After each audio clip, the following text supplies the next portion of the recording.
梶川殿、恐れ多くもご勅使に対して御台所よりお礼言状を申し上げられるがごとき大事を、何がゆえに直々にこの吉良上野介にお尋ねくださらぬか。匠の神殿に何分かり申そうぞ。儀式典礼の本職に任ずること44年のそれがしを差し置いて、匠の神殿ごときになぜお尋ねあった。匠の神殿はご折半役とは名ばかり、晴れの御行事、流営の御儀式など務まり申そう御人ではござらん。これまでにお役に立たれしご諸公も数多くござるが、かほどまで無知無作法な御人は一人とてござりませぬ。今日は上様ご勅と大切なるご勅使ご折半結びの一日、すでにご勅使もお上がりじゃ。上様ご勅との恩義済ませられなば、その上それがしより直ちに申し上げる。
今日の儀につき、存じよりあらば相正すようにと上位によって我々病人まかり越した。ご情報によって言葉を改める。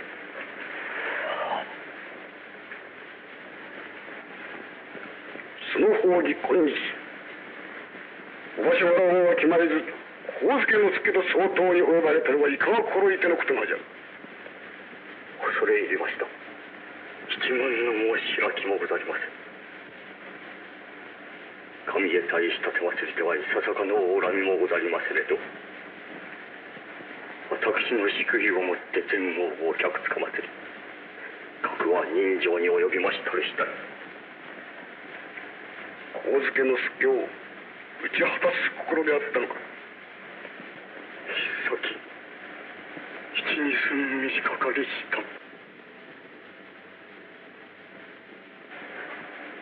残念に存じます。この上はご大砲通り、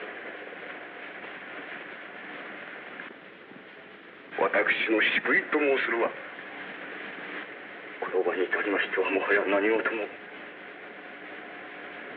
ただ残念なは神月の隙を打ち損じとること。朝でにござりますね。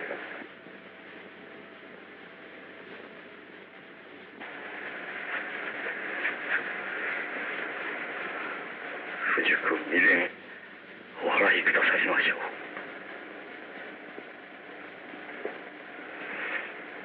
この上はご情報通りお正気を授けられますようお願いを得ます。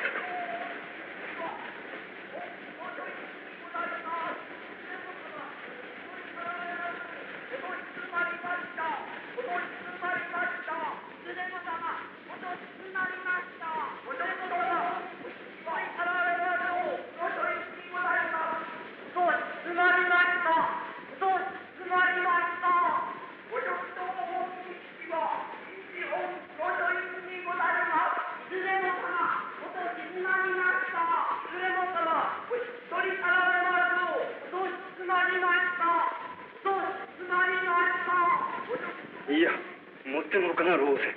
それがし、匠の神に毛頭以降を受ける覚えはございません。あの物音、浅野君、匠や待て。それ、これをち。い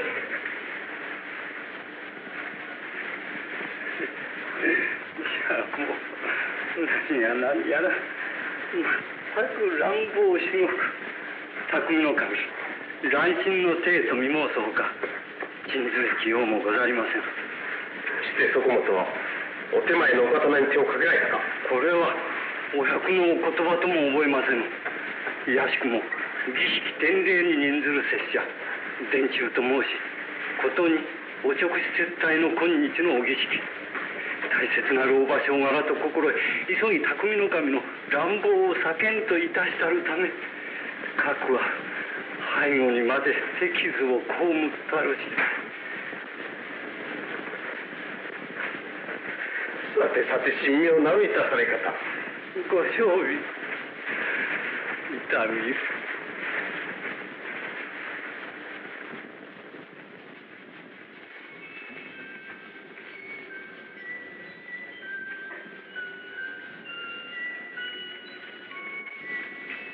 申し付けのことは。はい。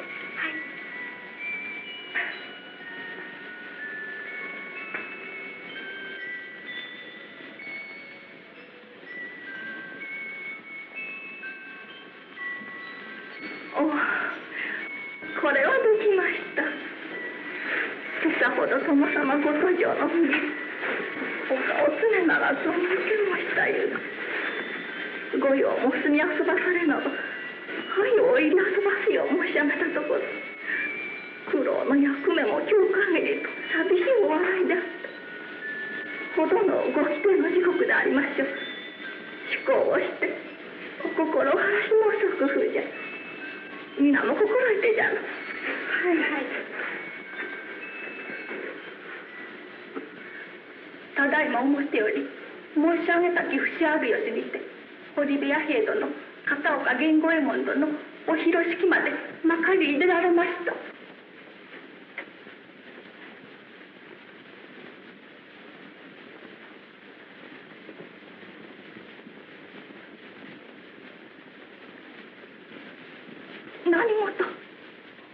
何事でありましょう。何事でありましょう。殿には殿中松の廊下に平子預けますけども人情殿長にご呼ばれました。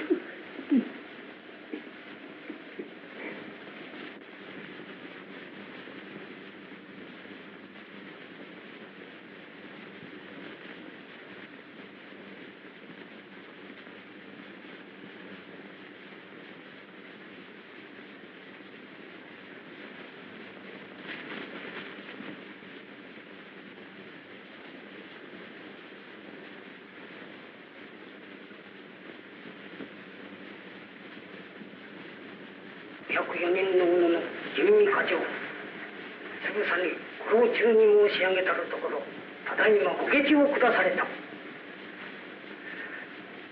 神付の末にお場所柄をわきまえ手向かいいたさず神病のいたし、お医師吉田慰安に服薬をお手つけられ、手療は願いのまま栗崎道友の領事を受け、随分大切に御用いたすがよい。右につき公家同役の者差し添い、勝手次第退出いたしまするよう仰せ渡されてあった。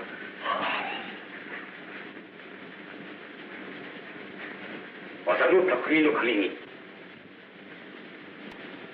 先刻お場所柄をもわきまえ、自分に祝意をもって吉良上野介に人情に及び候談不届きにつき、田村右京太夫にお預け、その身は切腹仰せつけられるものなり。お待ちくださいまし。暗淡の仰せを渡されながら、しばらくの間ご返答ご猶予を願い上げたちまつります。加藤伝八郎一両剣で申し述べます。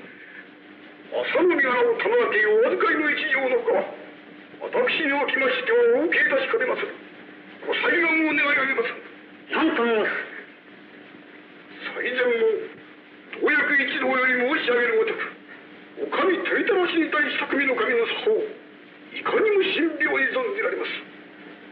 神に対し立てまつり、ささかのお恨みもなく、自分一個の祝意をもってうんぬんと、10が10まで侍として潔き返答と聞きました。どうしても匠の神は5万石の大名、今日のお預け即刻説得とは、あまりお気軽なる仰せを出されようかと存じます。加藤伝八郎を昇進ながら、ご政治ご勤務の端にお預かりまする以上、ご政党のお手抜かりをそのままにお取り次ぎいたしかねます。ご政党のお手抜かりだ。匠の神さて、5万石の加盟を投げ捨て、今日のお役目かつはお場所柄を忘れて人情に及びましたお伝え乱心にもせよ。木は小月の方に落ち回しと申されますまい。侍は侍らしく、人をもってお裁き願わしを存じます。神付之助に対するご賞美は、無法の狼藉を受けながら、天中のご作法を恐れて手向かいいたさず、対等に手もかけざりしいたし方が、いかにも神妙にお示されたのじゃ。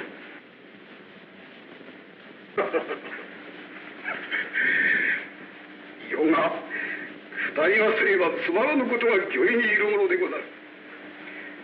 敵に面手を切りつけられても、ただうろうろと逃げ去るばかり。我が対等を抜き合わす気力すらなかったを卑怯者臆病者と蔑むは我らの誤り。なるほど、平戸は殿中を恐れ、お座所近きをはばかって我が刀に手をかけなかったものでござろう。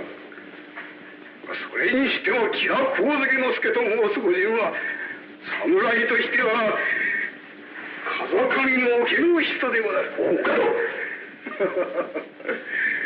いい思い、楽思い、後を思いず、先を憂えるその損得の身が先だって、侍としての性根を失っておられたと見えます。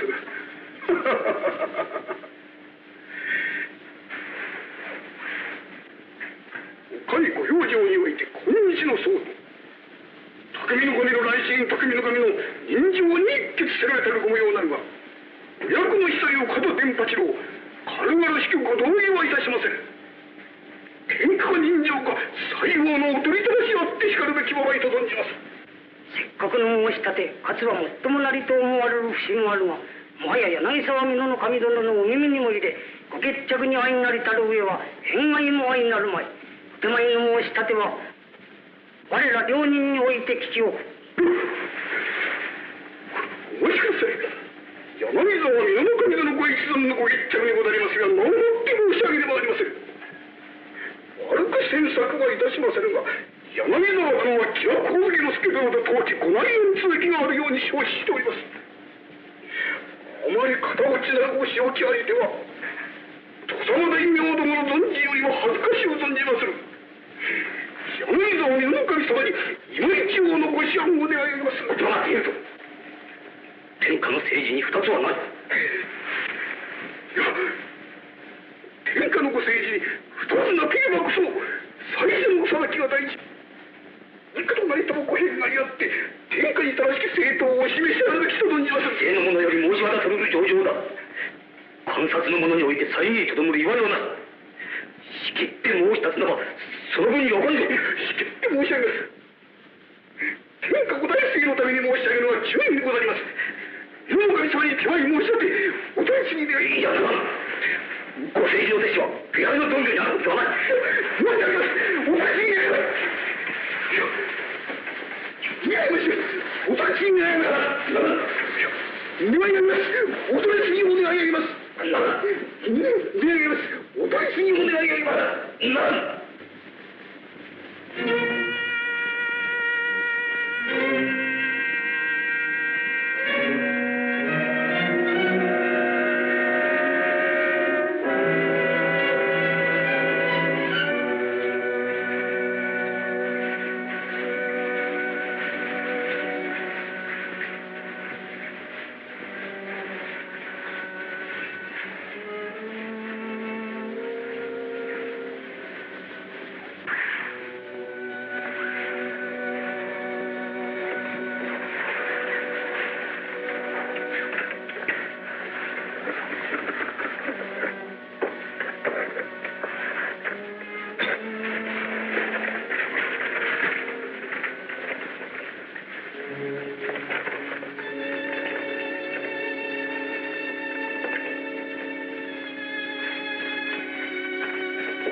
お門様、お門様。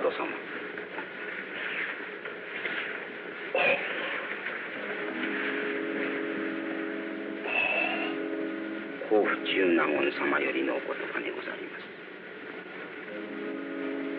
元那の演武より70年、世は太平になれて侍心地に落ちたるとき、今日その方の振る舞い、武士の本分にかの綱とよ忘れおかぬかように申し聞けよとの仰せにございます。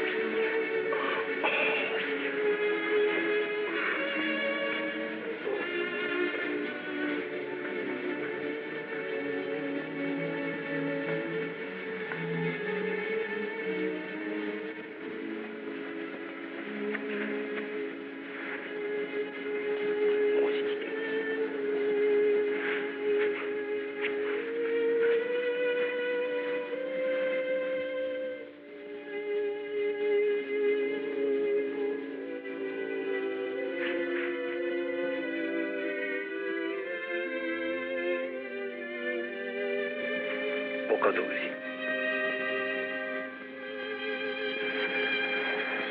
秘伝ご一存をもってよそながらのおいとまごようお許しになりましたる次第、朝の木家来片岡源五右衛門に申し渡したるところ、ことの深ありがたがり、このご恩決して忘却いたさるとのことでござった。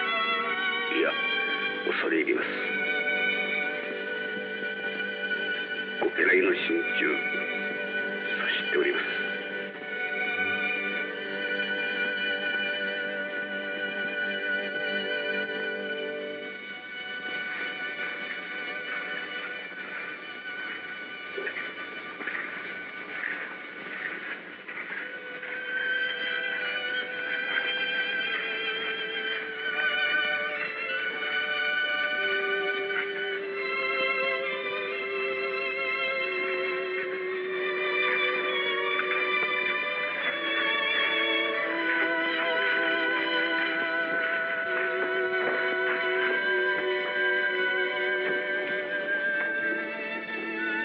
よう尋ねまいった。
しよ。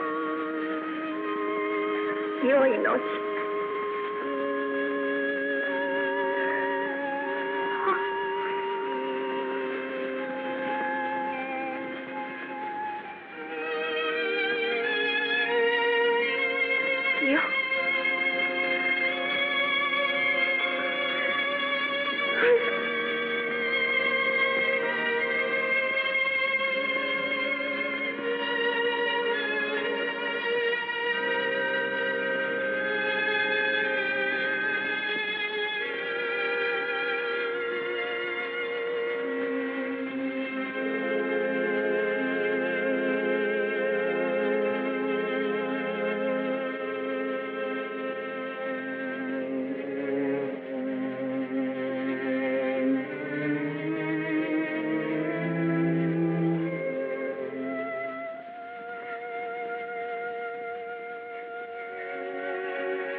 何の話をするおかん。ここで腹をいたして戦火の熊に梅通りがかなうつもりか。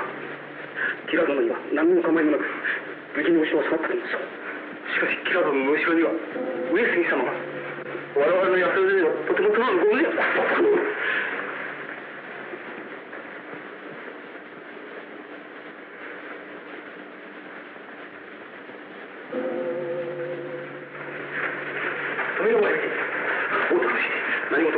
新聞には奥田八郎右衛門とのお茶代が入ってました。ご後上は先刻ご親類大橋忠信二条殿をもって申し立ちをしたのだ。匠の神にこの度のご重宝により当お屋敷即刻お召し上げになります。ついては家中の面々も早々お引き払いを願いたいとのご厚情にございます。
おんずり42本、おんずりの小山町25番仕掛けおんそばや300筋、おいしは長寿20丁。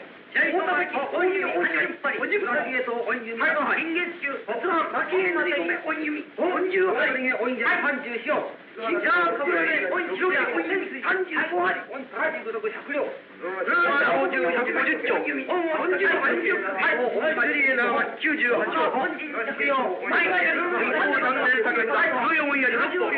はい、しげとおいゆみ26針、はい、大鳥毛おいやり1本、中鳥毛音幕試合30本、はい、人工袋入り行いつつ、はい、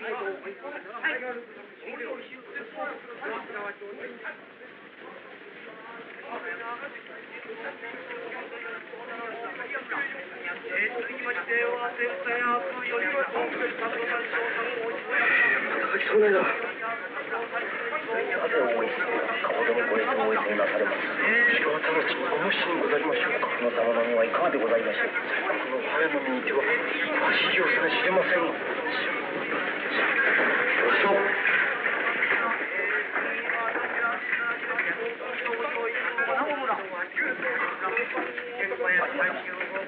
大石様にはお領地は公務より没収される隠遁者などございましょうか。あれを取り急ぎ味方がちを。その様のご主人はわしがそれを聞きたいことじゃ。我々は黙って大石様のお指し通り働けばいい。蔵之助殿の領家調子が狂う気はいやしまった。かかるご長編のお早を受けながら縄文も固め師匠を守らすぐさま町民引き寄せてそろばんをはじきその名に対して何たることや。それでお城を預かりの役が立ちましょう。我らなども猪木に惜しむことばかり。おかじ様遅い遅い。何事でございますか。そのとは誰のこと城内お銀の勘定をいたすお正面の役はこの王の黒部。お頭大石様のご無事でございます。かつてと申されては迷惑つかもしれません。遅いこれ遅い遅いもう少し遅い大変しわしを受けながらそのままはじいて全会場と被害の一つなんだことや。匠の神様ご家来は蔵之助殿一人ではござるまい。八王子役どもの評議も待たずにさよう変派な下事をなさる蔵之助殿ではない。いや確かにそれがしの指図に相違ござりません。ご苦労何ほどに相なったか。詳しくはこれおよそのところは900貫と存ぜられます。900貫米に直せば2万何千石。ご当家1年の総物なりよりはるかに上だ。それほどの銀札がご領内に通用いたしておった。して城中在金だか。はあ、4000両ほどにございます。1000両。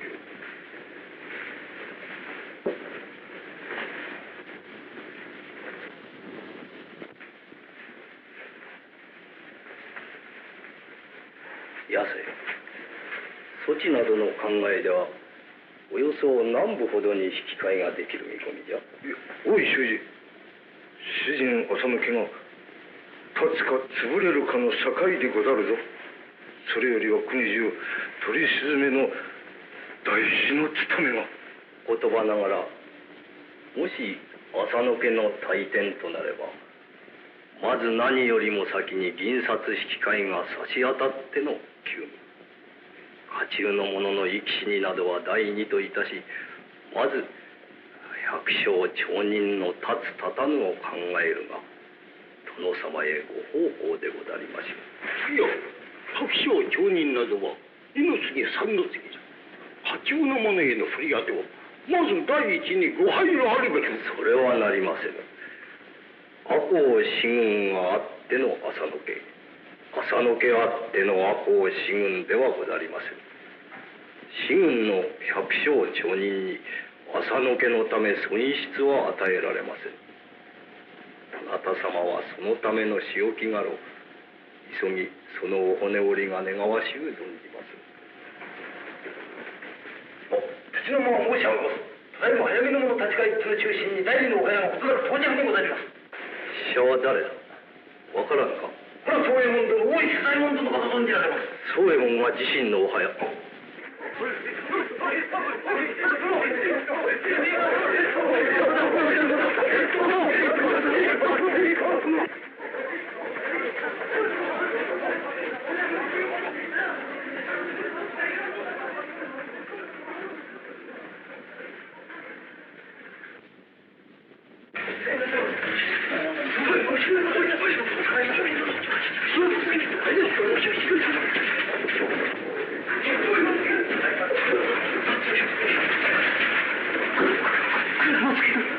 年がいもなく何の真似だ。主左衛門、座を直せ。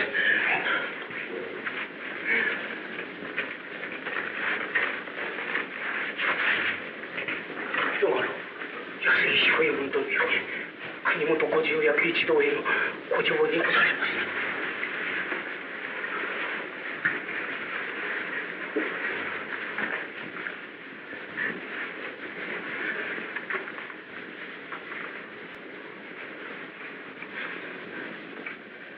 その子即日のご切腹であったか。情報ここにの憎しみ激しく鉄砲図女将屋敷をはじめとして赤坂屋敷本庄下屋敷まで即日即刻のお取り上げでございます。して当日のお勅使ご供応の御儀式はいかがいたされた。殿中ご異変のためお取り述べにでも相なりましたか。いえいえ、御儀式上お城書院を急に黒書院にお移しなされたばかり。あとは万端順序のごとくめでとうご大礼を済まされました。ご大礼にお差し障りなかったか。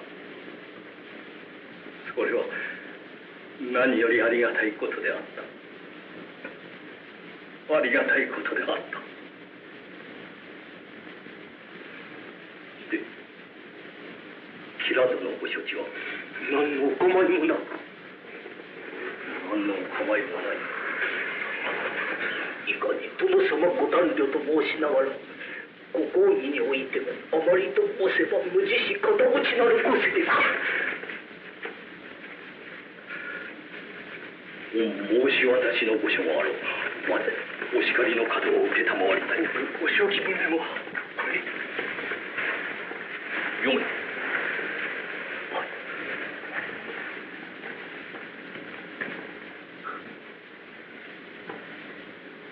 浅野匠の官、その方に吉良上野之助異種これあるよしみて時節柄と申し殿中をはばからず理不尽に人情に及び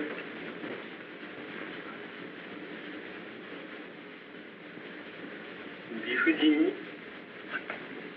理不尽に人情に及び候たる重々不届きにおぼしめされこれによって切腹仰せつけられるものなり。それだけに相違ないな。はい。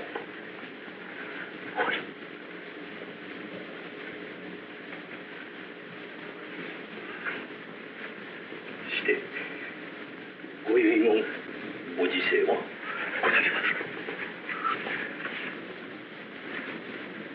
かねて知らせを帰宅存じながらそのいとまなく定めて今日のことを聞か不審にも定めて今日のことを聞かは不審にもただそれだけだ。定めて今日のことを聞かは不審にも日のことを聞かは不審にもご時世はこれにございます。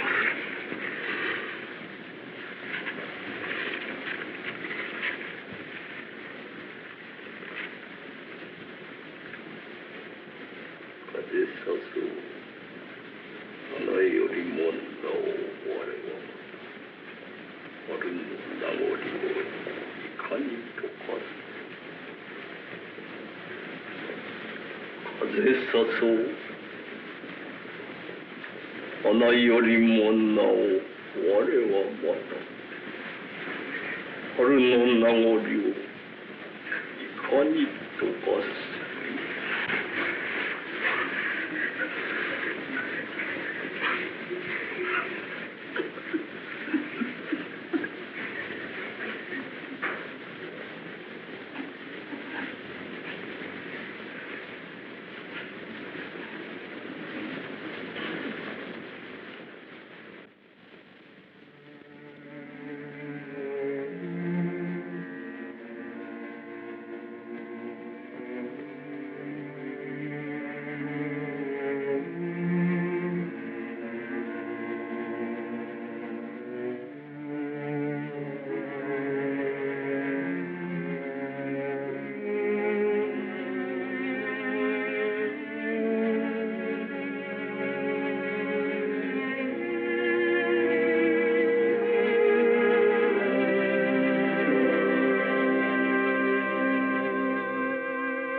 続くご城内ご表情は、昨日は老女討ち死にと申し、今日は殉死追い柄という、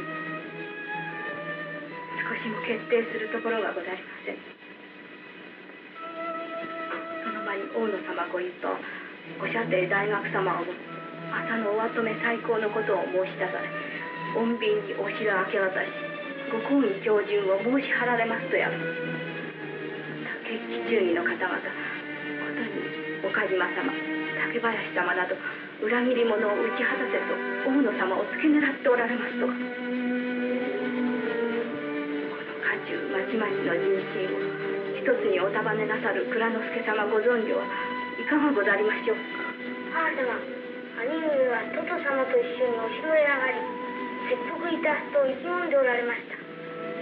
それはまことにござりませんか。おなたたちどうしてでありましたか。夜も更けました。下がってお休みなされ。杉はいませぬか。子供たちよ。父親はまだ眠もござりません。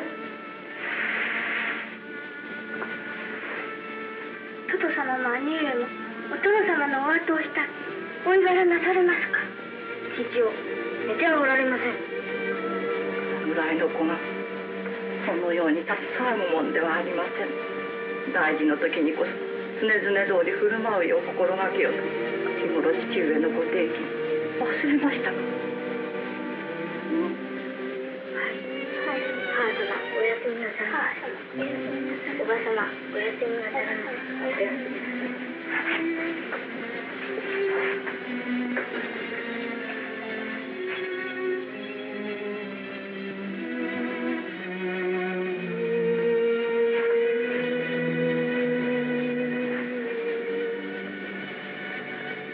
私と蔵之介様といとこ同士の続き柄とは思う。年も身分も違い、ありようのお尋ねもなりませずが、家中心ある方々蔵之介様ご決心をひたすらお待ちかねの模様に見受けられます。私の夫牛尾田又之丞などもその一人にござります。夫は私などへは何も明かしてくれません。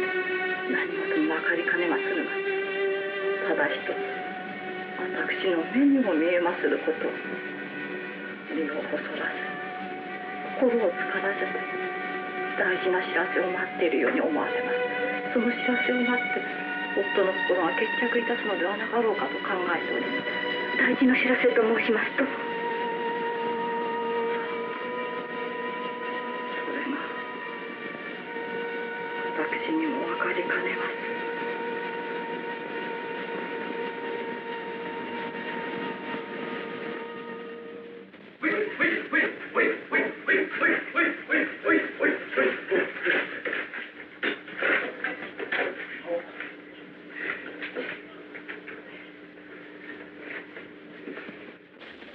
京都お留守居役小野寺十内様、淀より早船を仕立ててのご到着にござります。十内殿。はい。京都より早船。はい。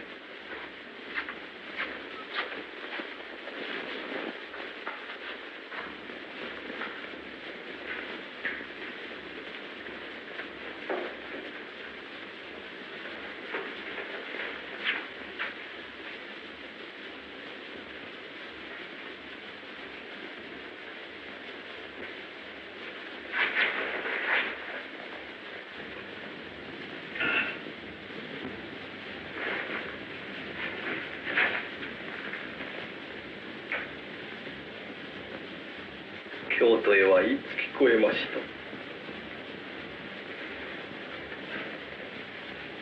た。公儀より次号書にて18日の持つ半時知りました。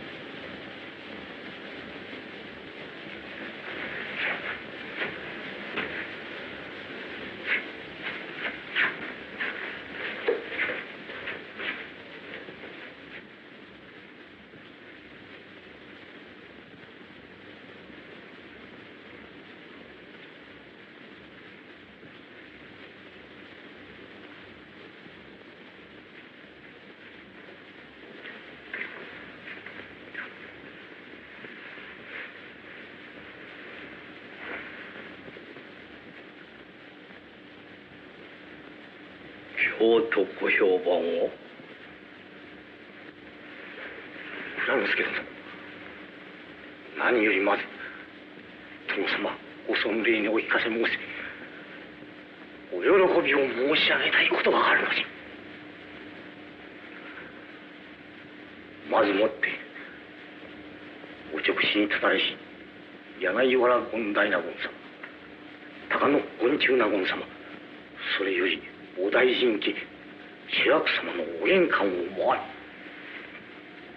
主人朝の匠の神ことこの度江戸表においてようようなき無作法の次第家来一同より誤り立てまつるお式台に座り物髄を砕いてひたすら詫び申し上げたるところ。蔵之介殿、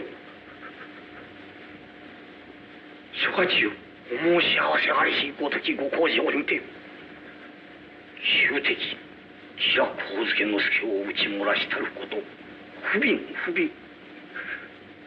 家中の心地を差し入ると異端にいるほどのお悔やみでござった。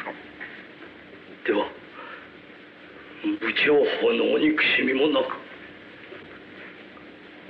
まだあります、蔵之助殿。これは申すももったいなきことながら。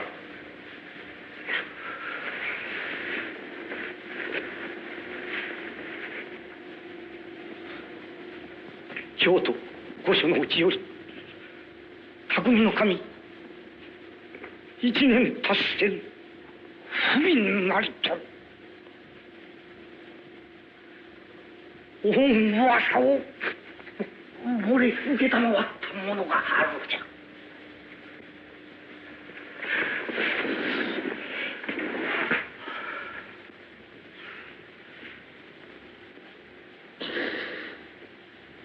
この度匠の神長則の部情報を実もって軽からぬ罪にござりまする。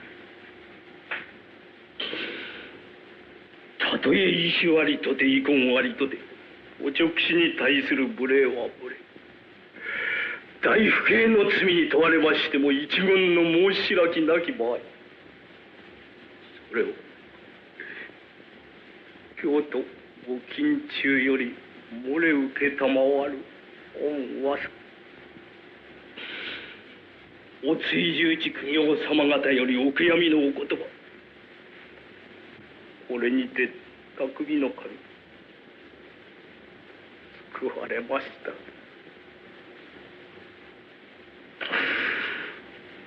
家名の断絶惜しいことではござりません。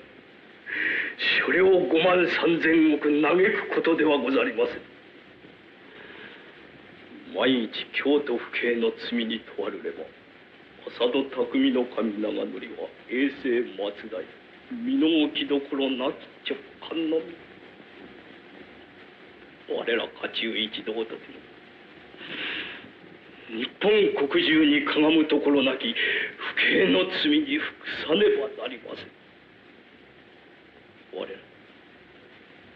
いかに焦り願えばとで匠の神無念の仇討ちはかなわぬ義にござりました。それ1年達せず不憫なりと救われました。救われまして。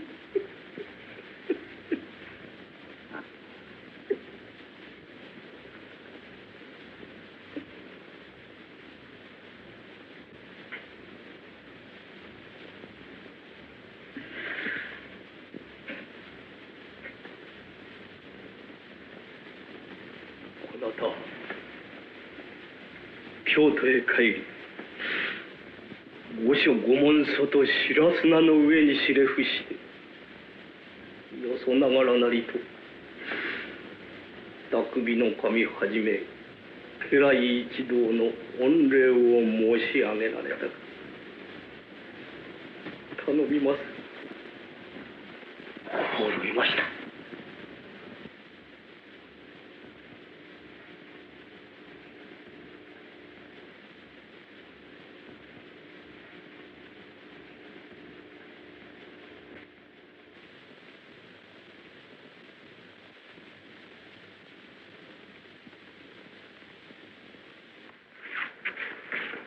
安兵衛殿、お主らいつのご来と。我らただいま着と。源五右衛門殿、お帰りなさい。江戸へ帰られ。いかがなされたのじゃ。本国総括中は皆越し抜き、話になる者は一人もいない。我ら何のためにはるばる江戸より駆けつけたのかわからん。ご家老様ご子孫もそれが定まっているぐらいなら文句はないのだ。さあ帰られ。我らも江戸へ立ち返り、我らの目にて寸志を立てるつもりだ。ほいで帰ったな。いやお構いください。小さいも話が私に行くと言ってはしかしだが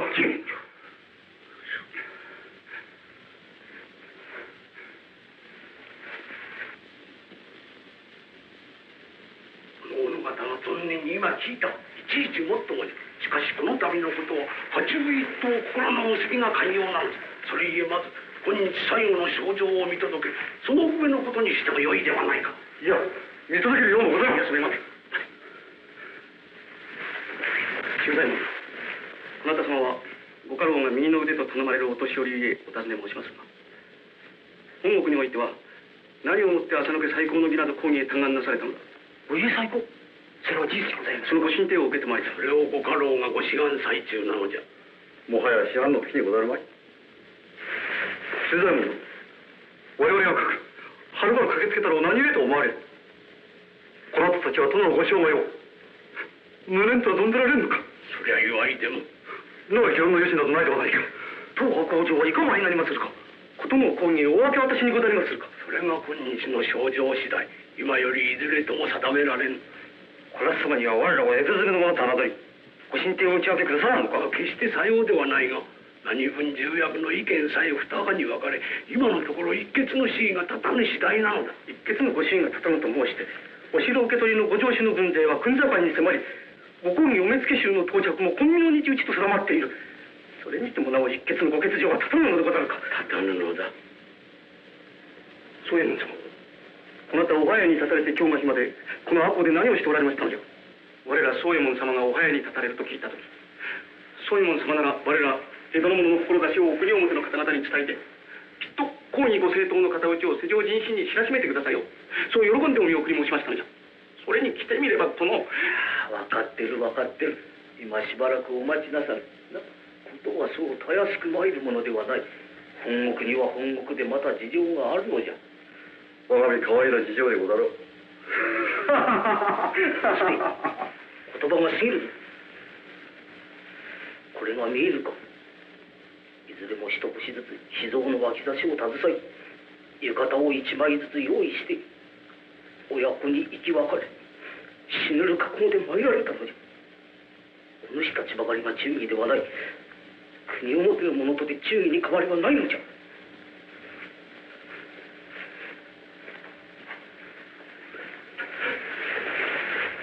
塩原勝先はそれでこう殿の無念が晴れると仰せられますのか。天下の物笑いになるだけではござるか。いやそれ残念にございます。平戸のお屋敷では殿ご切腹以来直ちにご本家お手伝いの家中ともども150人余り毎夜寝ずの晩にて屋敷を警護いたしおると聞きましたが、これは何故のご用心でございます。たまたま我々が市中を徘徊いたしても、我々はその家浪人と知る者は今宵の茅ヶ屋敷に乱入いたす者のように頼もしげに見送っております。150里離れたお国元のおの方の領家は知らぬことながら、我々としては所詮このままには済まされます。どうじゃ。だがこの際の決断は何事も大石の一存にあることにて、はたよりどこを申すべき筋ではない。万事倉之助殿を信じてしばらくお控えなさい。いや安部は信じられません。我ら赤穂到着以来45日の間にさえ猫の目のように知らぬのかんこかろう。安部は信じられません。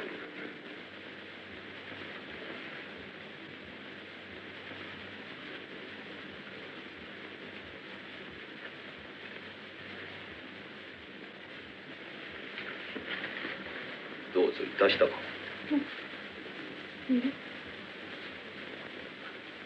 一月の間におやつれなされました。わしよりはそなたが痩せたぞ。あまり心を使わぬがよい。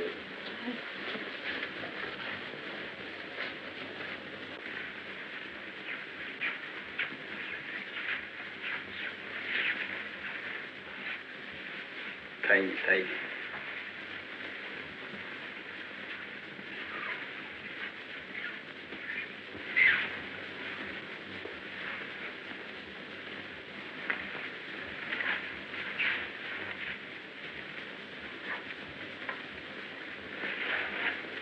改まった姿で何事。本日最後のご評定の次第によりましてこれが一生のお別れかと存じます。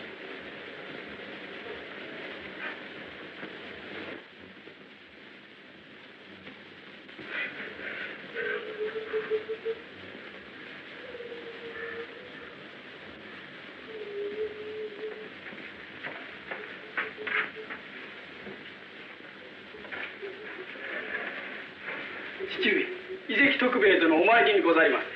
徳兵衛が参った。達者でいたのか。参ったかな。蔵之助裁量せずばこれより城内へまかり越し、琴ノ様お位牌におかけ合いいたすのと玄関に突っ立ち公正に罵っておられます。生まれつきの気づい者。わしと同年幼少よりの友達だが、いつとても喧嘩別れじゃ。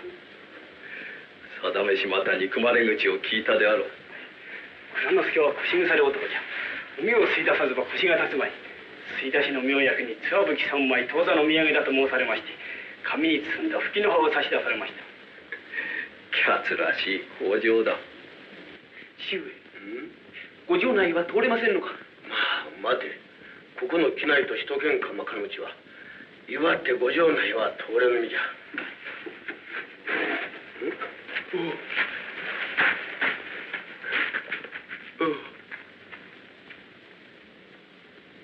機内徳兵衛、わかるかこの面、わかるか。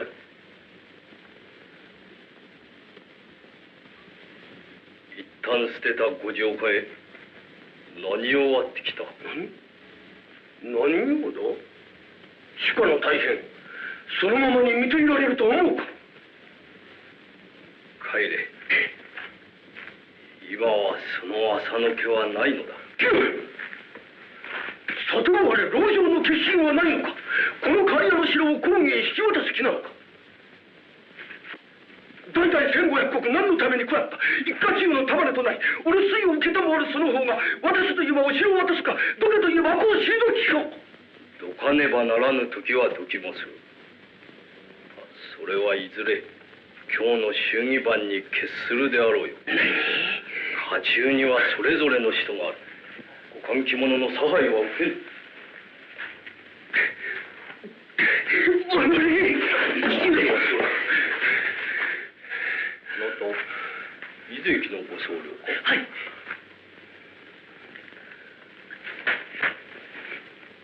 門左衛門と申します。何歳になられます。11歳でございます。いつ元服なされた。はい。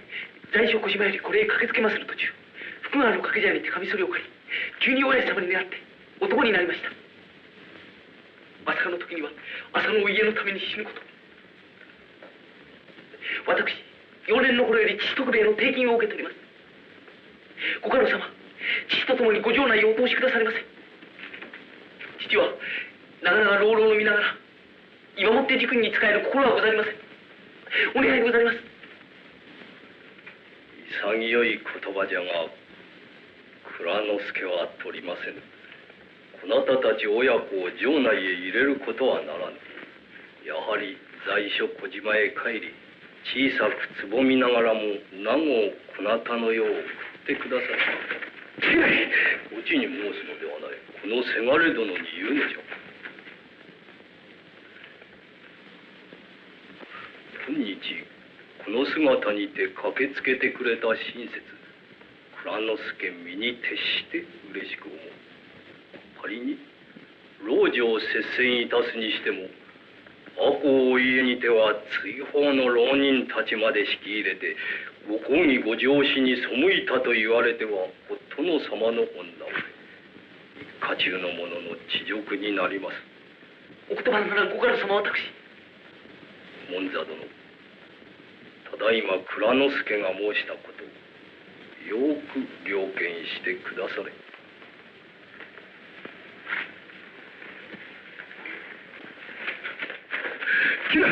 ご城内へ通るぞ。ならぬ。通るぞ。ならぬ。通るぞ。ならぬ。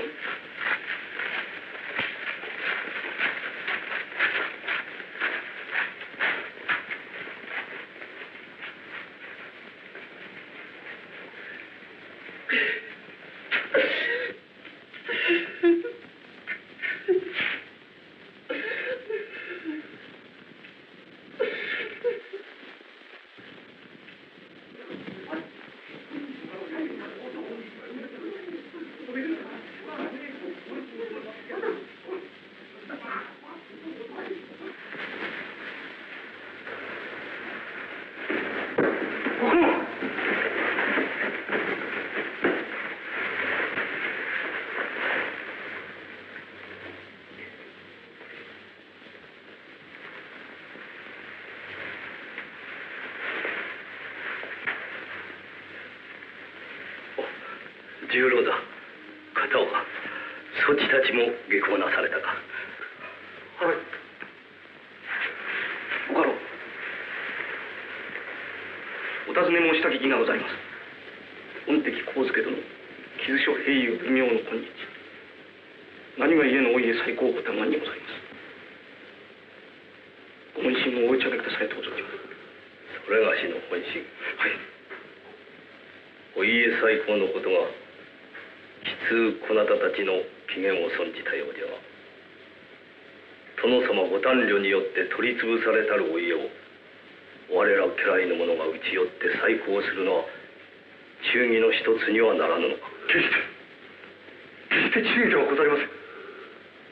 はての主権卓の首にならないは乱心者でも違いでもございません。すでに殿中において小さな刀に手をかけるとき、浅野家滅亡は承知の上でございます。浅野家滅亡にも買い難きご鬱憤があればこそ抜き難き音波がすぐ抜かれたのでございましょう。この上はただ一年、そのご鬱憤をさんずるよりほか家来たる者の務めはございません。父さん、ご立中の際のお言葉に先一二分短くして上野之助打ち漏らしたのは残念なりとおらくり遊ばされして申します。このごことをいかがお聞きなされます。ご家老様、ご舎弟大学様がもし公儀のご恩命によってたかが一二万石の小大名になられますれば、それで人仲がなりましょうか。片木上野之助様を打ち果たしてこそ初めて大学様は世に立って人仲がなると申されましょう。いえでござる。いえでございます。たとえご公儀より大学様へ日本国全体にカーテン寺ご末で賜ると終的キラ上野之助をこのままに置くのは嫌でございます。嫌でござる。嫌でございます。ご家老、ご本心を承ります。この場にては申し述べかね。何とおっしゃられます。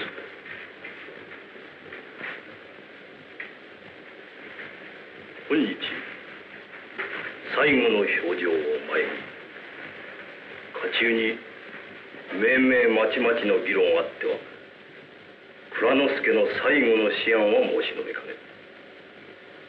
善にせよ悪にせよ必ずこの蔵之助の申すことに一味同心くださる欠板を拝見いたした。申し付け通り取り運んだか。はあ、白間の方々一名残らず連番終わりました。総人数は51人にございます。浅野家最後のご恩を定める人数は51人にすみませんか。はい。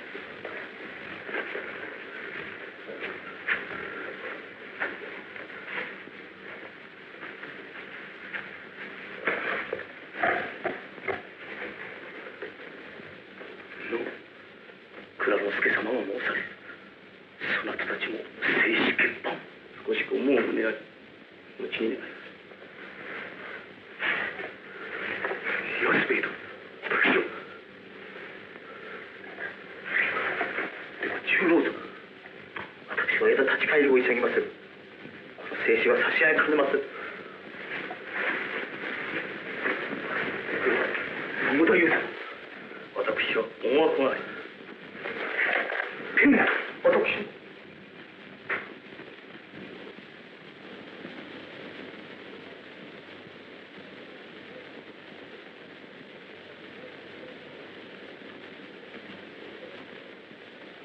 松之丞様には今頃御父蔵之助様とご一緒に立派にお腹をなされた頃かもしれませんな。我らも同じ侍の子に生まれ、同じ神雅が松之丞様同様ご城内へ侍らしゅう美目を語って死にとうございます。それを言うな。短気者、愚か者のせがれと生まれれば是非もないことじゃ。泣けばとて今さら俺が分別者統制者に生まれ変わられようか、バカめ。いつも言う通り俺の子に生まれたのが己の不運。諦めろ、諦めろ。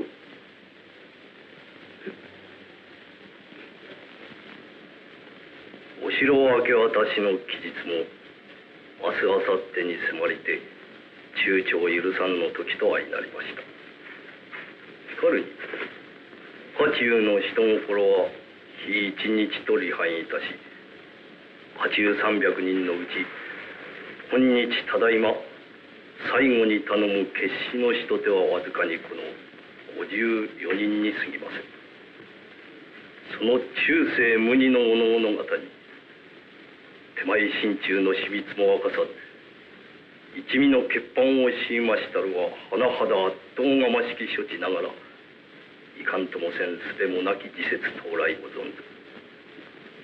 ついては難題ついでに今一応の無理難題をおのおの方にもご特進くださるよう改めてご相談いたしとご存ずる。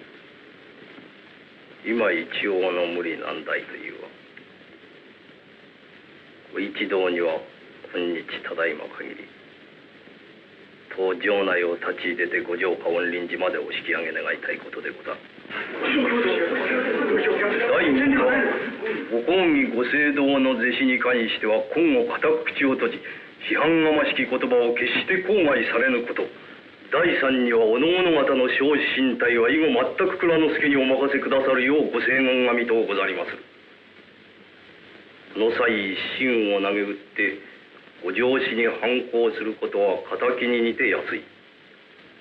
お城明け私を拒めば公儀の恩税は我らを責めて、城内の者は一人残らず討ち死にするばかりゆえことは至って軽うすむ。しかし標準を第一としてお城を明け渡し、しかも一節を守って最後の志を曲げぬことはそのこと容易に見えて実は固い。大師の見差をなくしては遂げられぬ難事と思う。蔵之助ただいまの存念はただ安きを捨てて敵につき、大師として剣祖の道を歩みたいと思う。ご命名のご進呈いかがいかが、ご服蔵なく受けたまわりたい。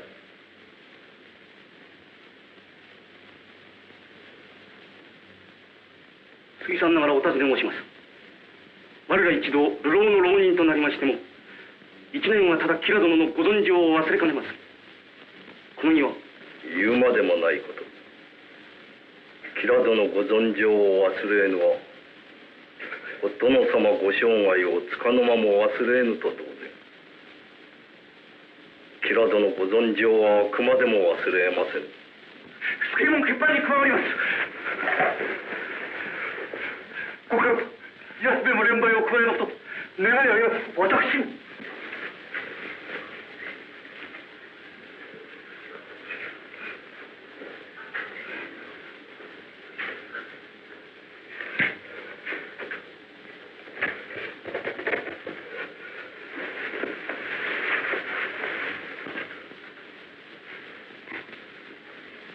正式欠板つかまつります。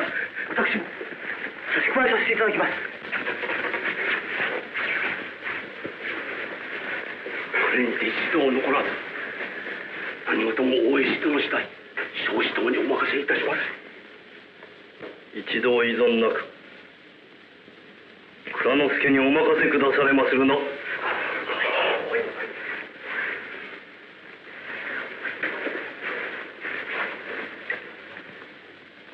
各評議一決の上は何事も後の時節、命名物静かにご退出あられましょう。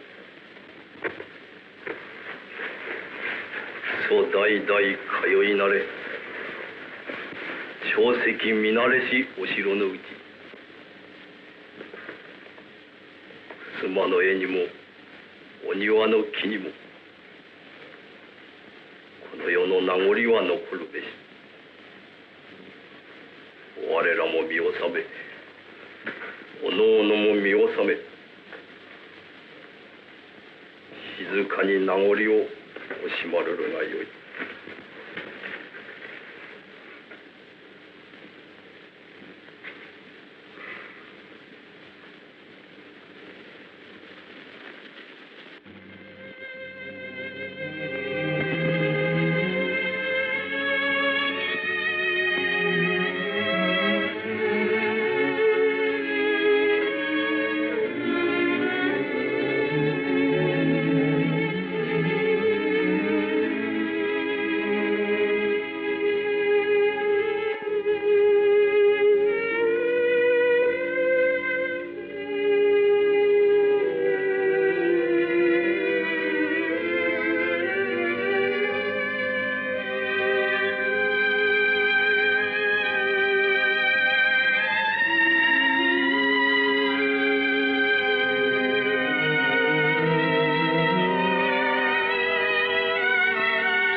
の思い違いと明らかに聞かして、無事後ろを下がってくるから後に何か大謀がある。こなた心中に秘めたる大謀があるのである。蔵之助、我と俺とガキ友だと聞かしてくれ、聞かしてくれ。観覧に当たって輝きを増すはお主のそして必ずともこのまま退きんだ貴様では何か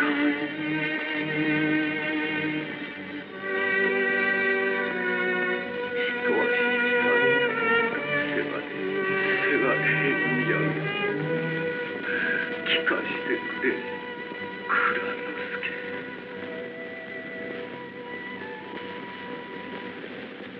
御ごひいきの開け乱入制度に批判を加え、御ご大砲の片落ちを天下に向かって非難することになるのだ。早く言え、耳が遠くなる。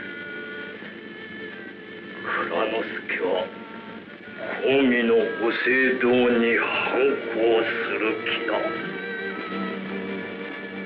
それでよし、先へ行くぞ。後を絶つ。どれ、やがて行くぞ。道草を食うな。蔵之助、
お役目をかしました。各一日もお待ちを願いながら、申し訳の存じております。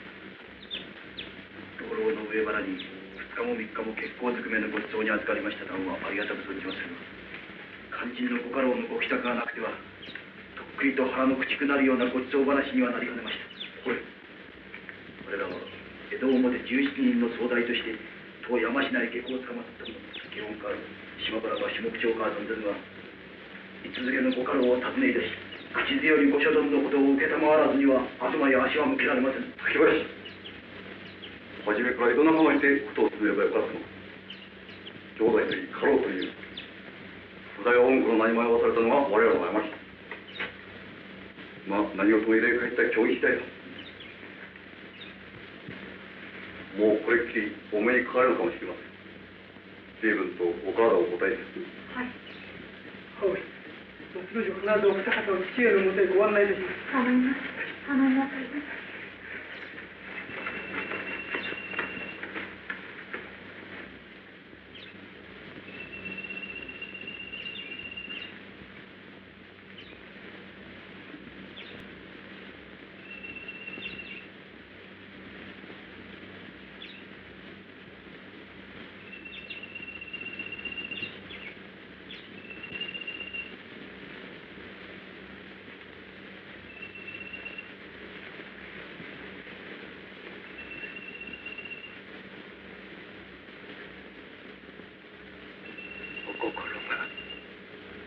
決まりましたか。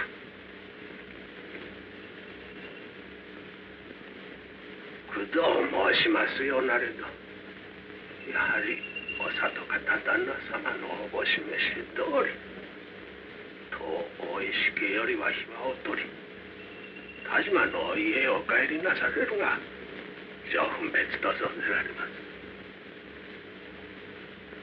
田島より使いに立ちましたら私はともかく江戸の同志の方々を3日も置き去りにして言うと三昧。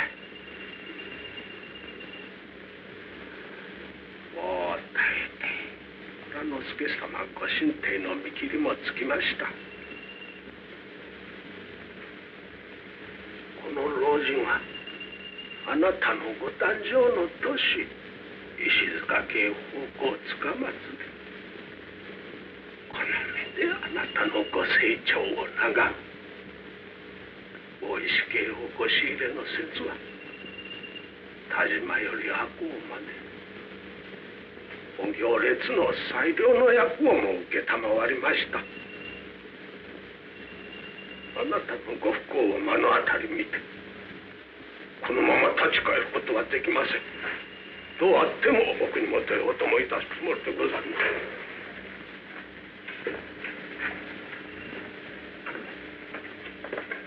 す。お子様方も今度も田島へお連れなさいませ。それならば心置きなく東京たちのことができましょう。私は蔵之助の生きてある限り大石のうちを出る心はもうとありません。世間100万の人がどのようにそしり罵ろうとも妻の身といたしては夫を信じ夫の道を共に歩むより他の我が世があろうとは存じません。おなれ一人の陥落に家も妻子も顧みず忠義の心も忘れ果てたお人でございまするぞ。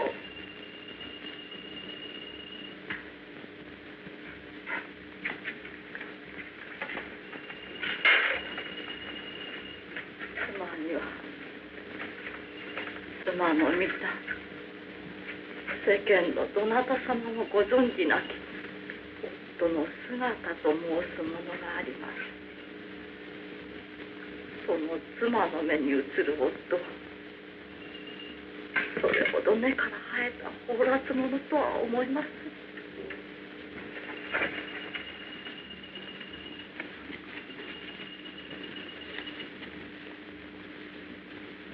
何か知らねど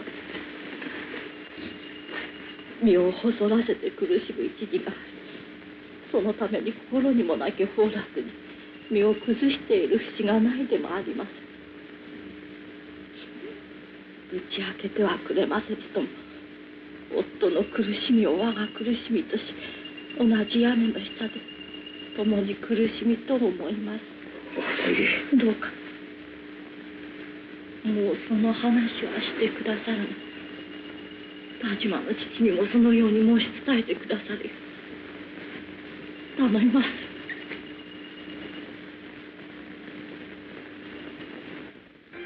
蔵之助殿にはただいまこの関白家諸大名新藤殿が急用にて参られた。おみたちはしばらくここで待っていただきたい。明日の糧もなき老老の身に妻子を植えさす同志もあれば彼を結婚に酒を飲んでいられる御人もある。いやはや命をまとのかのことなど嫌になんでも無理がないて。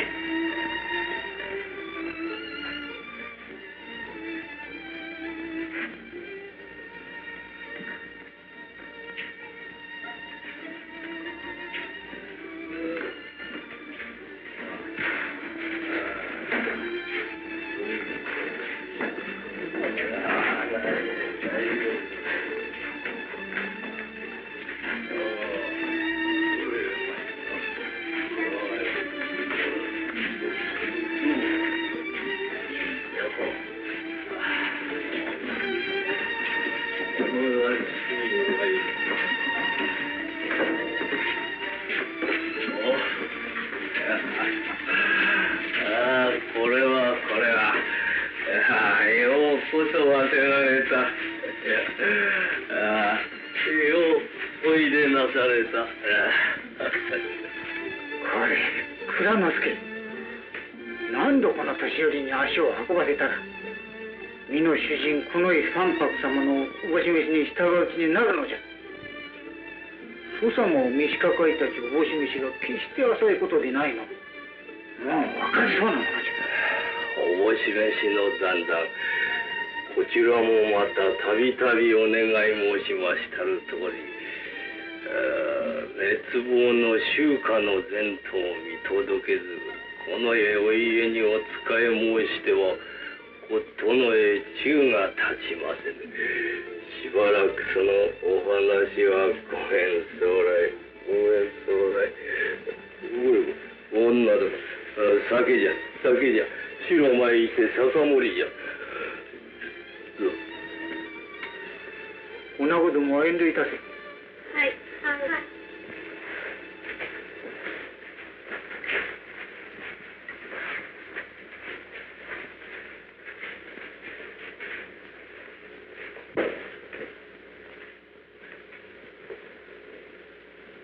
蔵之助、主家の前途というはかねてご舎弟大学様をもって願いである朝の家最高のことか。実は今日関白様のお申し付けに朝の最高のこと、姫君様ご縁家先なる甲府中納言様へお頼み申し、直ちに将軍家のお膝に座り願いをでくださるよう我ら井戸表使者に立てとのことなのじゃ。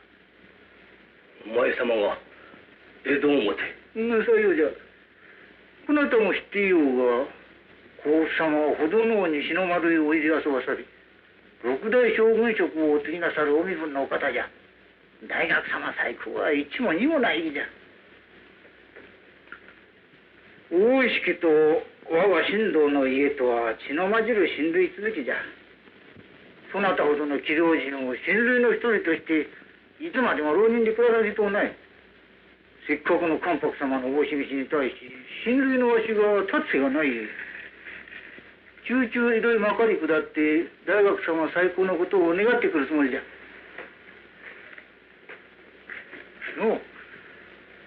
新しい復讐などとあまりものを窮屈に考えぬことじゃ。この世はあまり堅苦しゅう考えぬことじゃ。今日は四条の芝居から酒が続いたせいか、この辺りが苦しいようじゃ。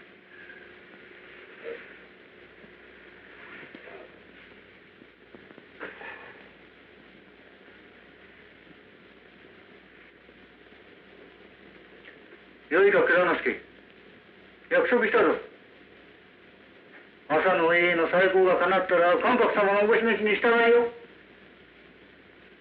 甲府中納言様が久保様に願い入れられた後、万が一にもそちたちが騒ぎ出すようなことがあると、甲府様にもこのお家にも一方ならぬご迷惑がかかるぞ。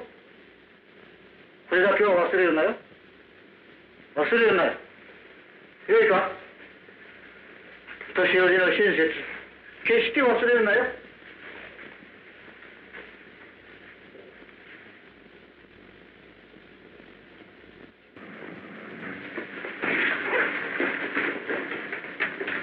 わしら、お師匠。どうなった？聞きましたぞよ。ただいまの指示聞きましたぞよ。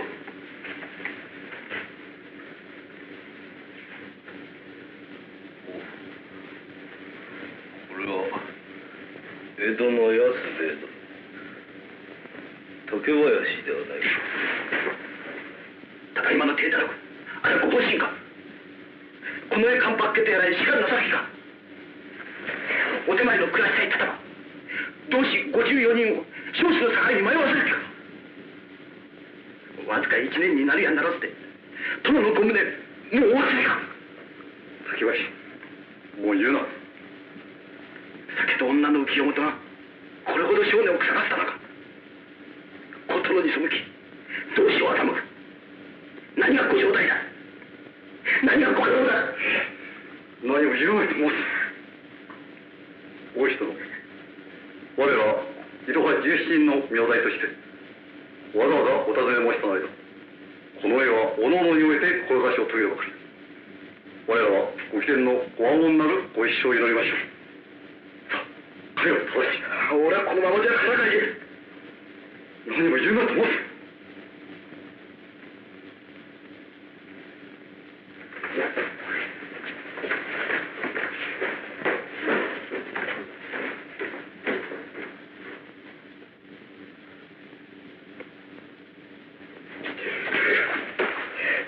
おいとも申し上げます。松之丞こよりご両親をお後にして江戸を手まぐりくださいます。松之丞。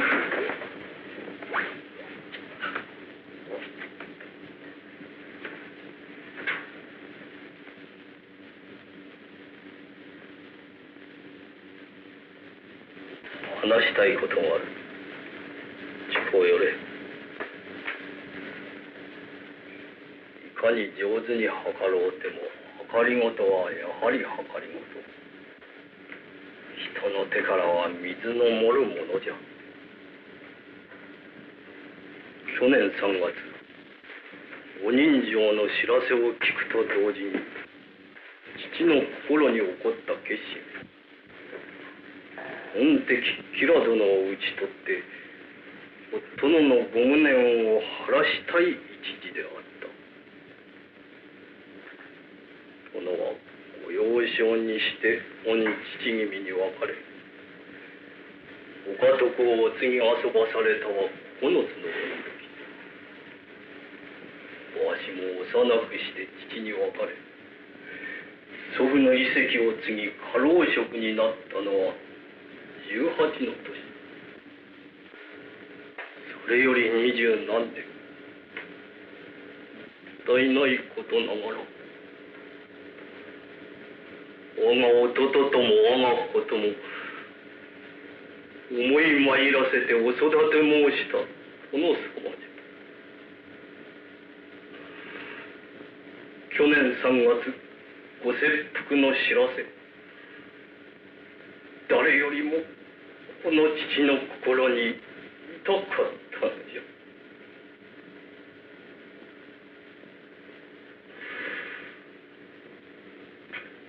仇討ちを遂げんがための赤穂海上の口実に父はご舎弟大学様をもって浅野家再興のことを公儀お役人にまで願い出たのじゃ。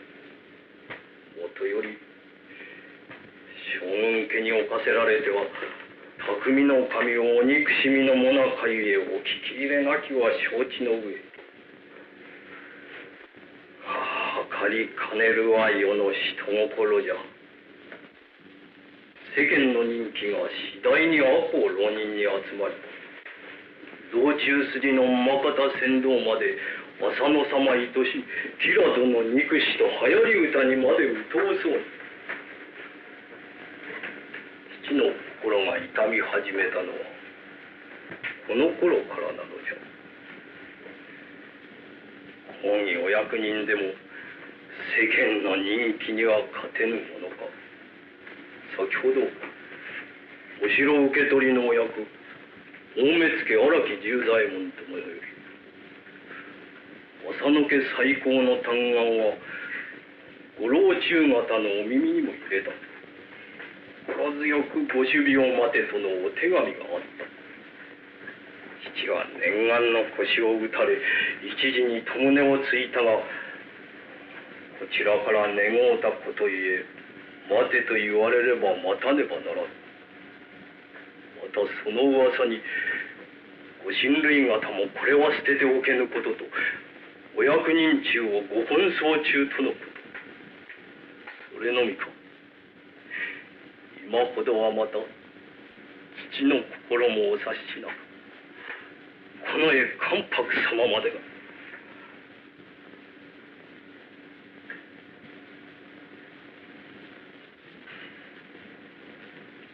この手から漏れたしとしずくの水がもはやわしの力では防ぎきれぬほど大きな水のうねりとなってしまった。大学様のことを言い出したのは一生の不覚。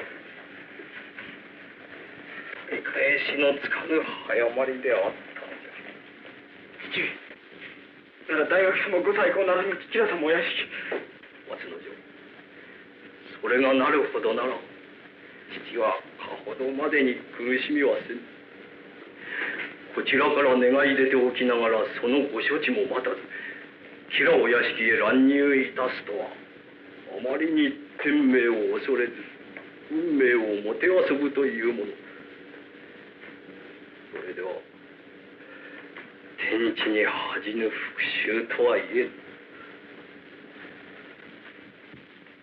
今はただ時の歩みを眺めて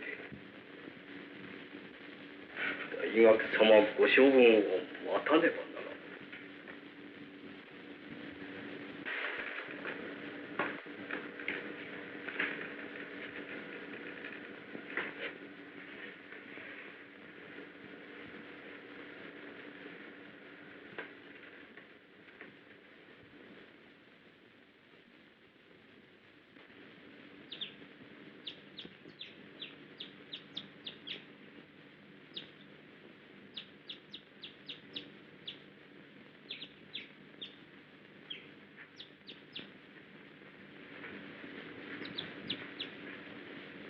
助かりましたぞ。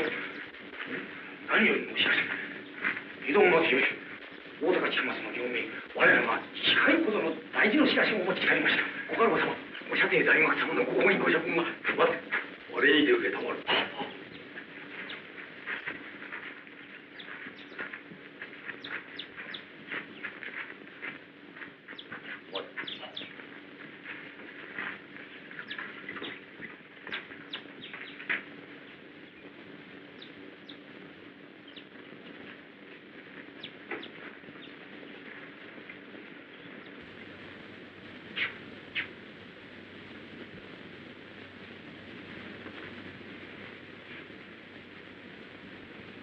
承る。一別以来のご挨拶はごめんこむります。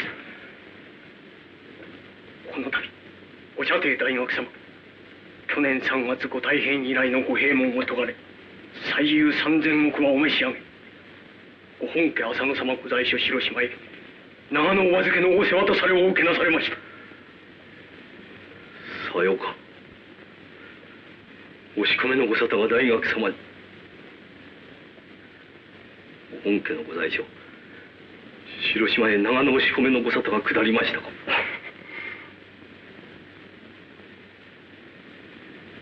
さようか。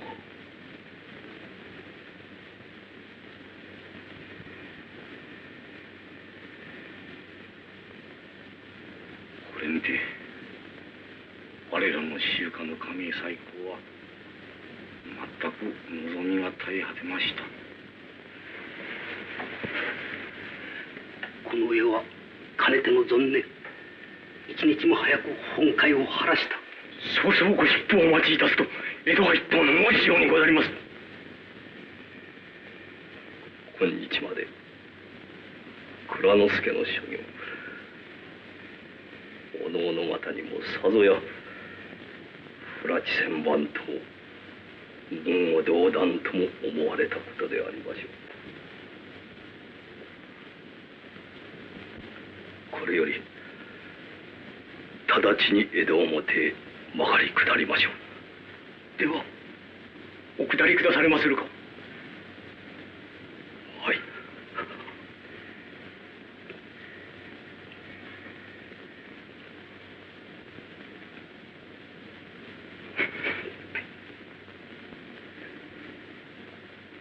周水の方の不幸不幸せを喜ぶはもってのほかの不所存ながら、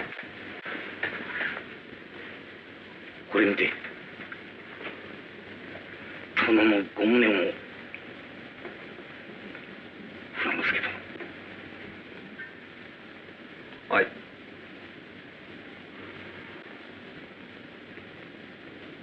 この上は本敵吉良上野介殿、たとえ上杉15万石を後ろに切るともも恐れることはござりません。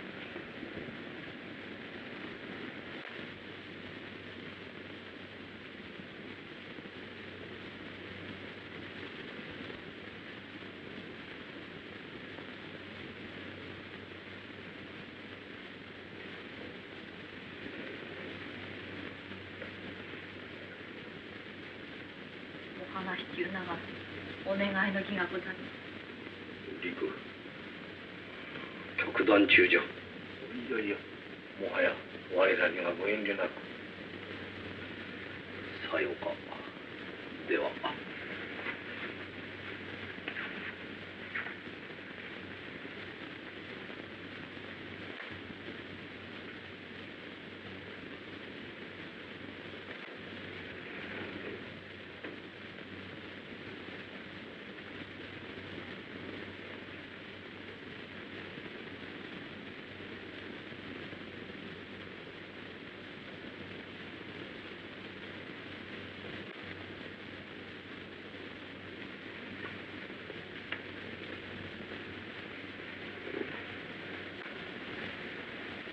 何事？突然ながら先頃中、田島豊岡の父より、あなた様ご未上ご崩落、とのご無念のご最後を忘却の様今後どうだ。大石の家を離別されて立ち返るよう、再々申し越しております。今日よりご縁切りのこと、私よりもお願い申し上げます。そうか。里へ帰りたいというのか。田島へいんでくれるというのか。はい。松之丞、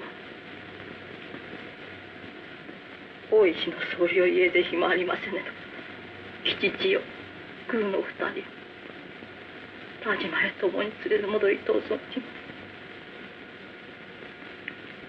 そうか。それまで考えてくれたのか。吉千代は体も弱い。行く末は出家でもさせて我らの菩提を。いや、体が弱うて武士の務めはなるまい。はい。それにそちはただの体ではない。田島への道中くれぐれも気をつけてな。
1614年加野富春3月、江戸城において播州赤穂の城主浅野長則、法家衆吉良上野介へ異種これあり人情に及ぶ。しかるに長則は即日切腹、所領没収を仰せつけられ、上野介はお構いなし。すなわち急を聞きて家中大いに天道。ここに家老大石蔵之介、よく祝儀をすべ諸藩の事情を洞察し、密かに決死の死を語らい復讐を命約して赤穂を開城す。たまたま蔵之介が開城の口実として幕府に嘆願したる浅野家再興のこと。彼が志に反し急然として天下の同情を集むるところとなる。もしそれ浅野家再興のこと成就せんか、復讐の名目天下に立つるところなし。蔵之介甚だしく悩みて元禄15年の春を迎こう。いや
ご一心から浅野家再興のこと将軍家へ取りなしてくれるようにと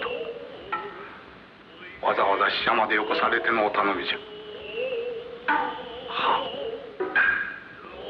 浅野家中の浪人らはその蔵之介を棟梁といただき、吉良家屋敷へ討ち入る企てありと聞こえるではないか。はい、手前どもにまでさようなる取り沙汰が耳に入ります。わしがお願い申さば一も二もなく浅野再興は叶えてくだされよ。くだされるだけにわしは今はたと迷うている。政権の教えに先祖の祭りを絶やさぬをもって行動の第一とするとあるが、綱とよ口幅広き申し分ながら政権の教えも時には踏み越えねばならぬ時があると思う。まずおっしゃってごろうじます。白石ご講義いたす日本歴史学のうちにてお心得なさるべき点だけはすでにあらまし申し上げておいたはずにござります。我らは当人ではない。政権の言葉を聞く前に日本の武士たることを忘れてはならぬと思うがいかに。よく仰せられた。全くさようにござります。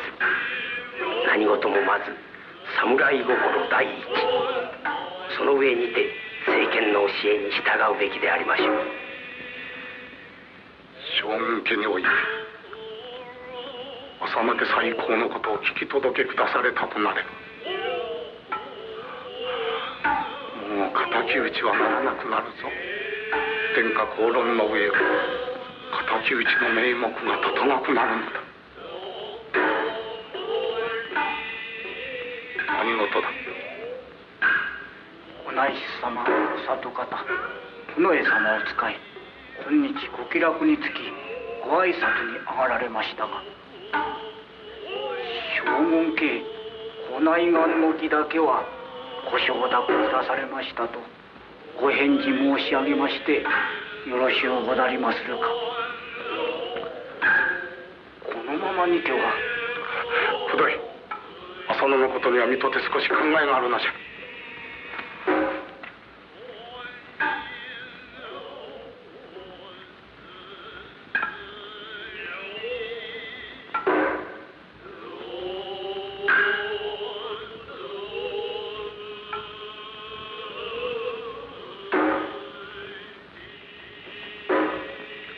兄さん。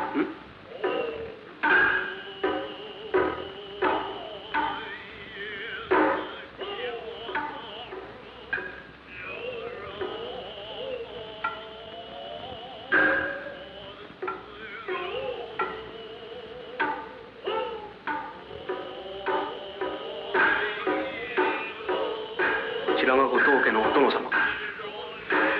とんと学問気違いのように聞いていたが、いや、ただのネズミ、いや、ただの殿様ではござらぬ。これ兄様、せっかくのお頼みゆえ後藤家ご奉公に間もない新山の私が無理にお救いのお許しを願って差し上げましたなれど、今日は諸家様お招きの大事のおのゆえくれぐれも粗相のないよう頼みますぞ。心得ている。こちらか。はい。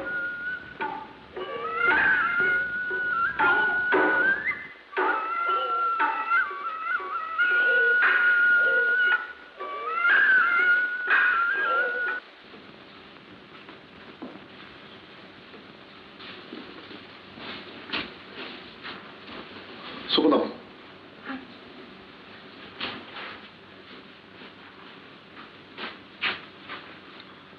そちは確か浅野の家に仕えたものであったの。ただいま庭先へ連れ立ったは何者じゃ。たっての願いに今日のおのおのお隙にお許し願いました。私の兄富の森助右衛門にござります。そちの兄？赤穂浪人のそちの兄がたっての隙間を望んだというのか。その助右衛門ってやらは今日のおの吉良上野が参加いたすことを存じておるのか。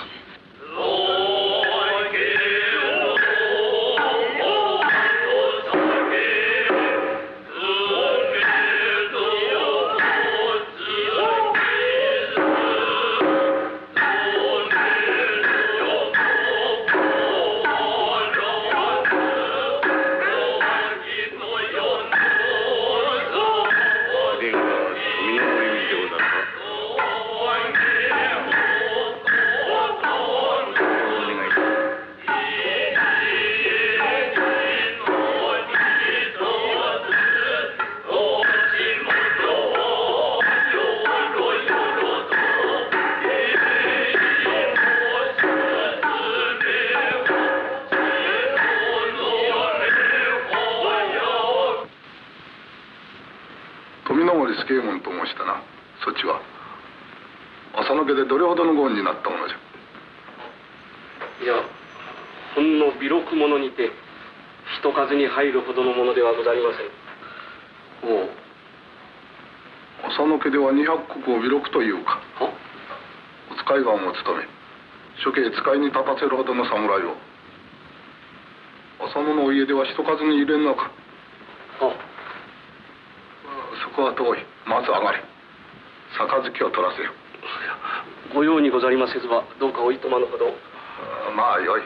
話せ。そちの望む隙見、本所編の者の3回まではまだだいぶ時刻がある。それでも上がって杯をもらう気にはなれぬか。上がりますまい。お大名様方から窮屈にいただくごちそう酒は飲んでもあまりうまいものとも存じません。おお、これはズバズバものが言えてとんと面白そうな男じゃ。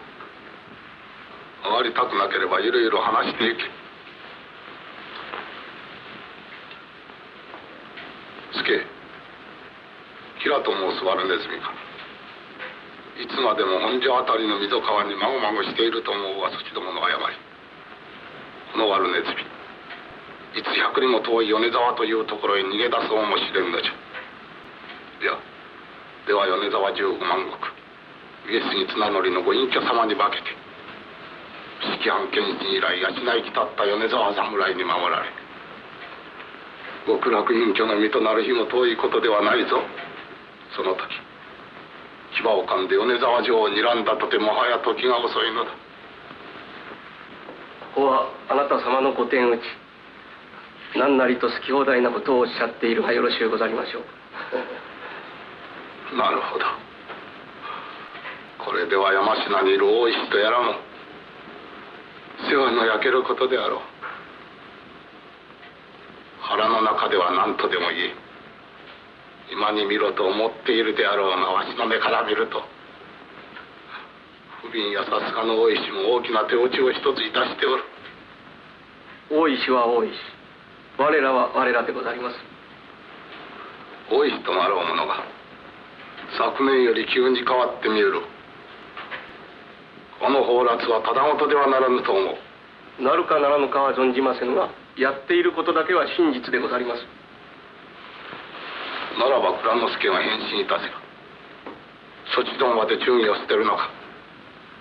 お大名様方はご存じござりますまいが、勝手道具に桶と申すものがござります。タガがあればこそ桶、その一本のタガが切れれば皆バラバラ。一枚の板切れに水を汲めとおっしゃってもそりゃ無理と申すものでござりますよ。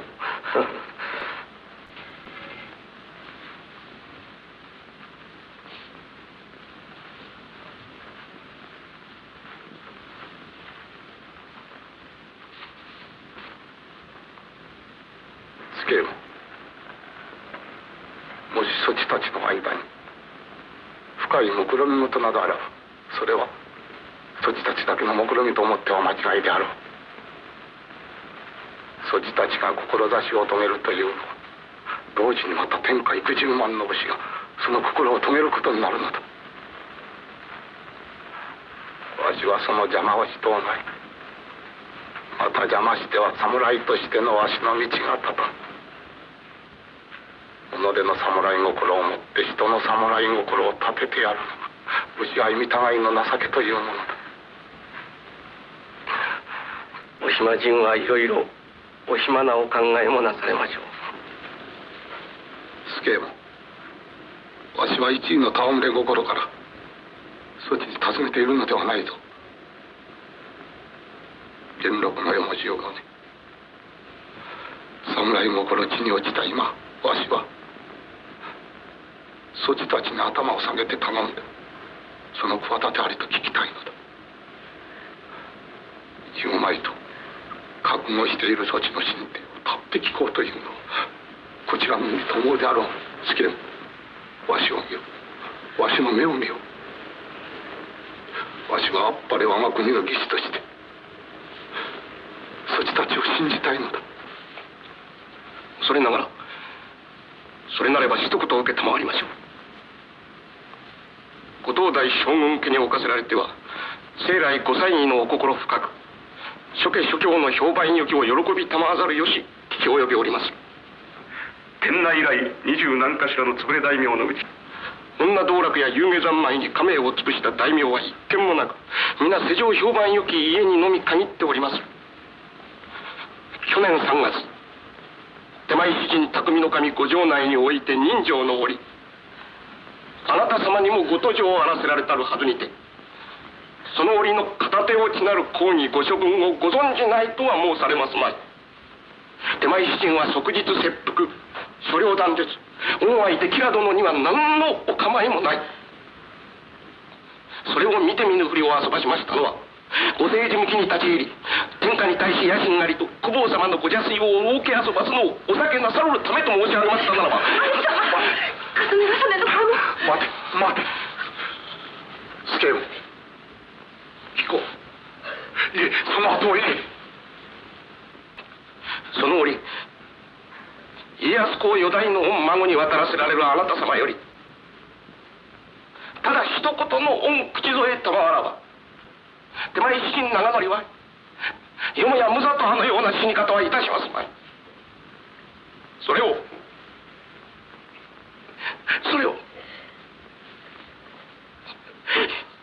今さら我々浅野家臣の者どもに武士の武士道のとお責めなさるのは、お大名方の勝手根性、ありがたすぎて迷惑に存じます。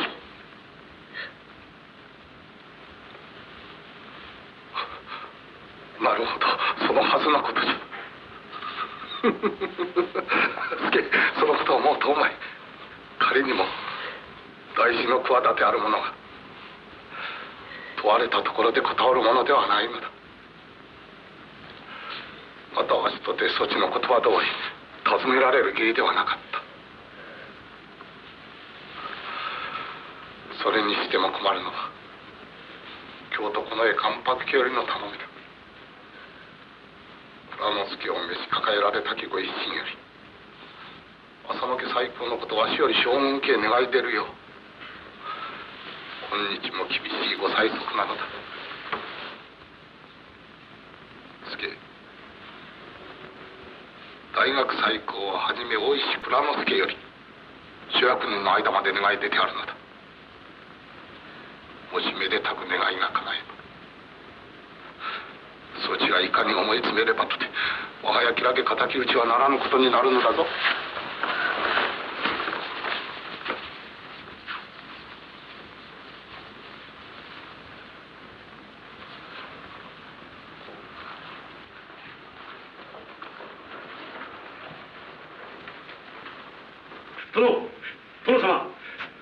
殿様。己らよりご公儀に対して浅野家再興のこと願い出しておきながら、その片手に敵討ちするとは裏天下大義の上より決してならぬことだぞ。では殿様には浅野家再興の儀を。明日は久方ぶりに登場して直々将軍家へ願い出てみるつもり。恐れながら殿様、恐れながら殿。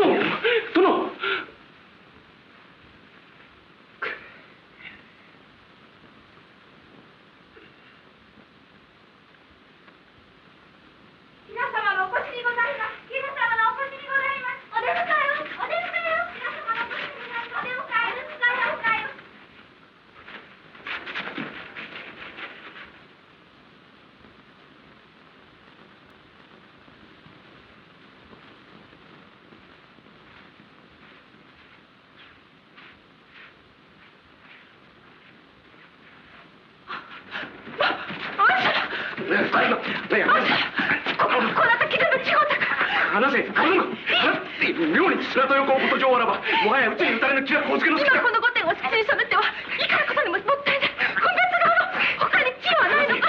話せ。小助の助は畳の上で死ぬのだ。ここで一年遂げずば今日そなたとて浅野の家に今日のある身ではないか。止めるな。撃たせます。私が見事手引きして小助殿を撃たせます。今宵のお能に吉良様は船弁慶の友森に出られます。その時に。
見逃し、吉良を指す気か。大田家蔵之助はじめ一味同士の者ともあって身体に迷わせる気か。お見逃しくださらずば不本意ながらあなたは何？誰かへの容赦はない。うろたえたか助右衛門、上野介の手足を切って命を奪うのがそちたちの願っている復讐なのか。何？吉良の生き首を泉岳寺の墓前に捧げさえすれば匠の神の鬱憤はそれで晴れると思うのか。なぜだ、なぜ。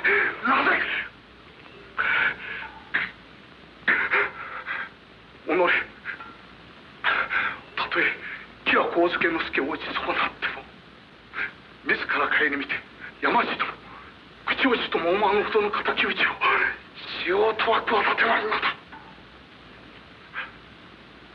めてに朝抜け再興を願い出ながらその左の手にて上野介を切らんとは。そは天下の大名をもてあそんで天下の公論を誤るというわしが言葉が飲み込めるのか。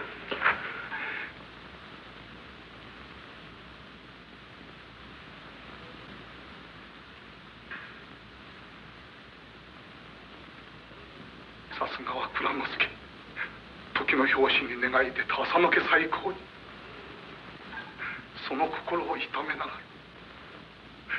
昨日島原今日祇園と苦い苦しい酒を飲んでいるのだ。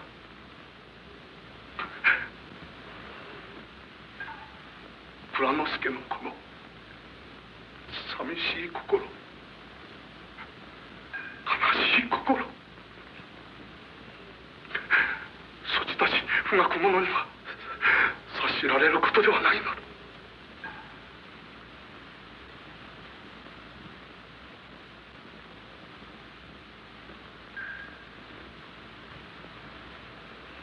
助右衛門、たとえ吉良が寿命の上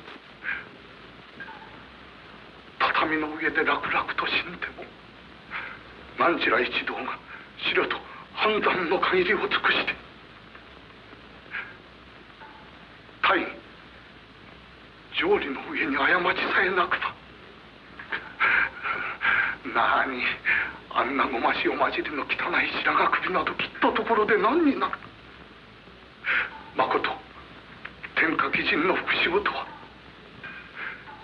吉良の身に迫るまでに本分を尽くし姿勢をいたすことなのだ。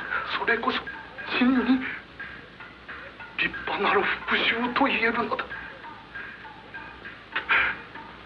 助右衛門、そちたちはこの道理を破ろうというのか。蔵之助ら一味同士を立派な義人として死なせぬつもりか。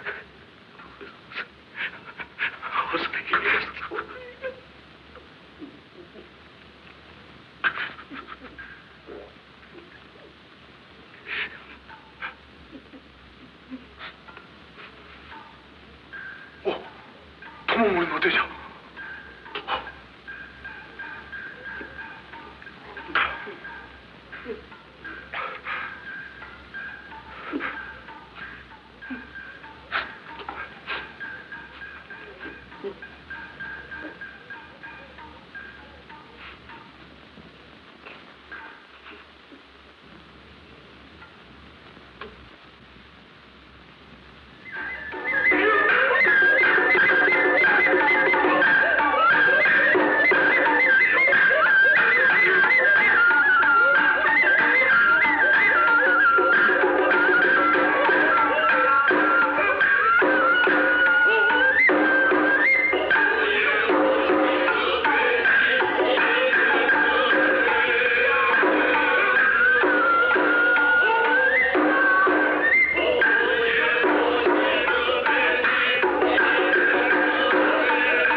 決まりましたぞ。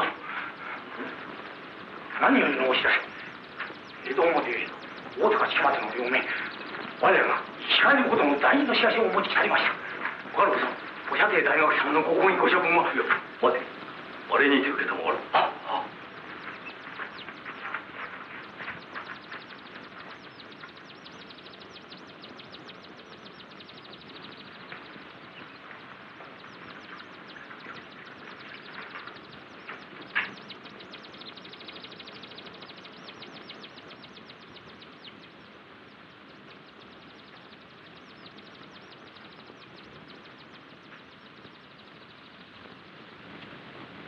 受けたまわろう。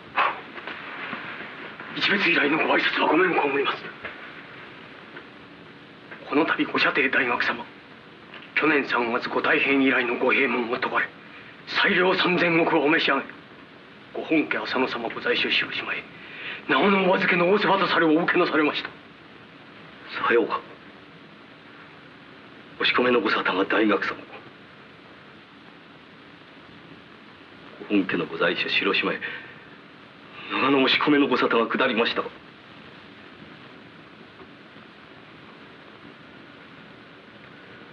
さようか。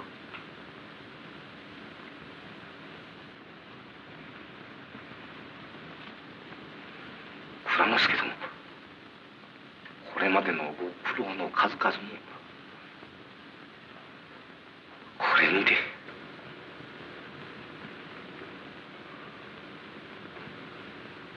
今日まで蔵之助宝埒の数々、おの物語にもさぞや不埒千番とも言語道断とも思われたことでありましょう。たとえ一時方便のためとはいえ、大学様をもってお家再興のことを公儀500人にまで願い出ました。それがし一生の不覚、取り返しのつかぬ過ちでござりました。万が一に大学様をもって1、2万石の小大名にもお取り立て相なりな、我らいかに焦り苦しめばとて、天下公論の上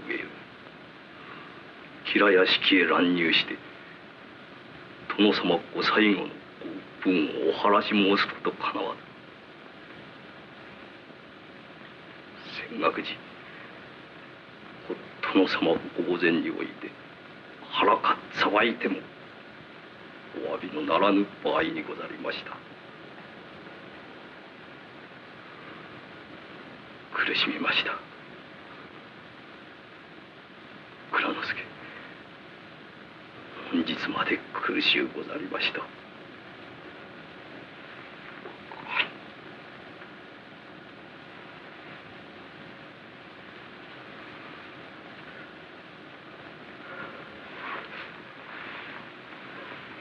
蔵之助殿、本日となれば天が晴れて。はい。この上は御敵吉良上野介殿、たとえ上杉15万石を後ろに切るとも何の恐るることはござりません。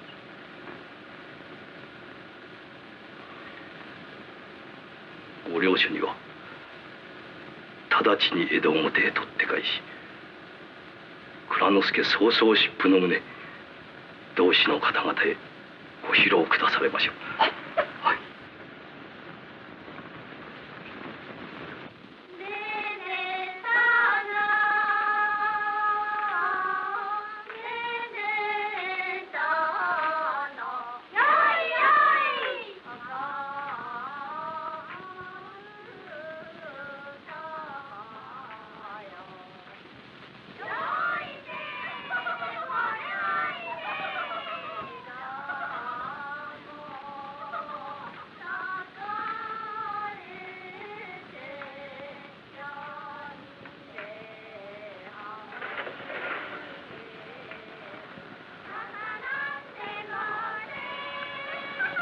霊光院様ご命日というに、あの騒ぎは何事でありましょう。お里元とは申しながら心ない者どもにござります。裏はかようなことものことじゃ。春を迎える嬉しさに昨日のすす払いの祝い事が忘れられんのであろう。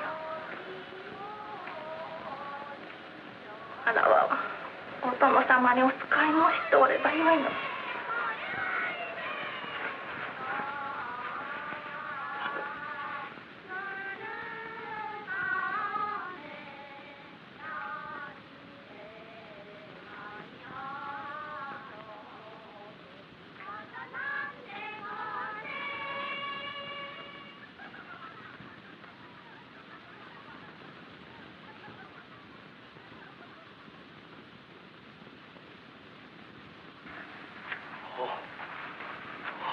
これは赤本までの鉄砲図お屋敷に勤められた腰元衆だな。はい、この度お七松での下りご苦労様に存じ上げます。祖様たちもご奉公ご苦労に存じます。して御前様にはその後お健やかに渡らせられまするか。はい、ただ飯お喜び遊ばしましょう。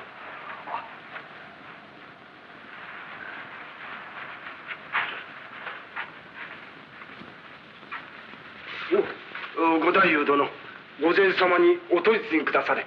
元赤穂一門お国家老大石蔵之介殿、久々にて疾風ゆえお目通り願ってご自来にござる。お取り次ぎを。内合さん、はい、こなた奥家老としてこのような才能ご一存になされてよいのでござるか。わざわざお目通りを願い出たる者を無下に断りもなりますまい。お取り次ぎ願います。いや、なりません。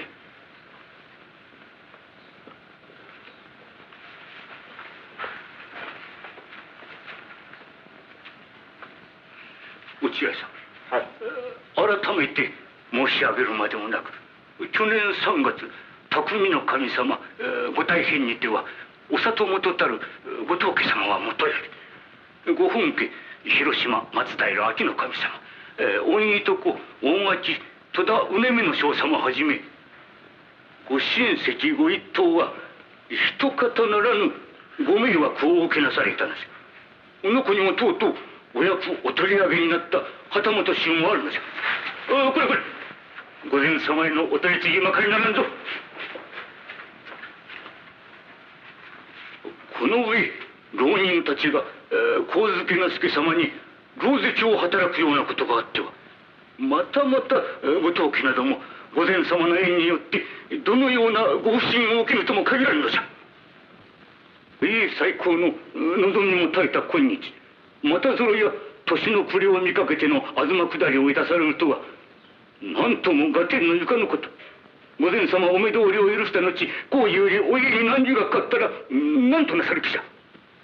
祖様御前様好きとして先方お屋敷にもお住まいなされたゆえこのお計らいでござろうが、お里方とはいえ三好浅野家大事のこの渋川にはお取り次ぎはできません。落合殿、蔵之介殿はいずれにおられる。はい、こちらに。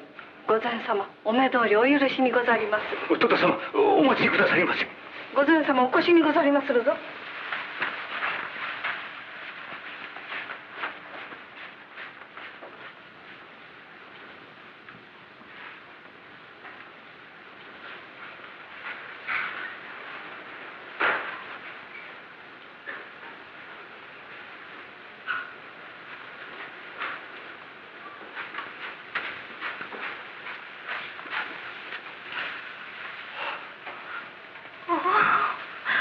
珍しい。そこにいては遠い地区を進みある。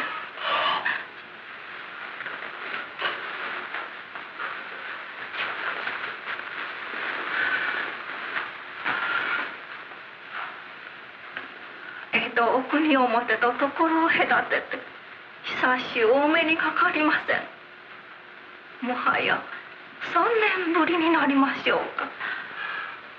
お健やかにお変わらせもの申し上げたいところながら、何事も変わり果てたることばかり。ご心中のほどご推察申し上げます。そなたもご大変この方引き続いての辛労のせいか、どことの思やつれがして見えます。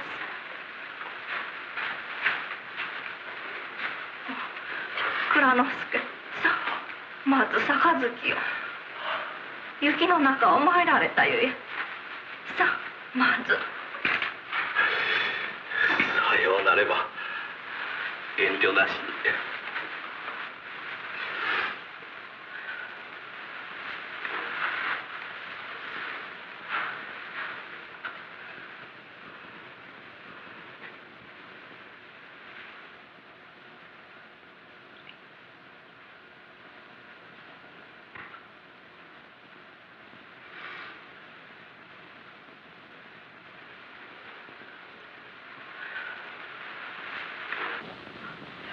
今一つお重ねなされます。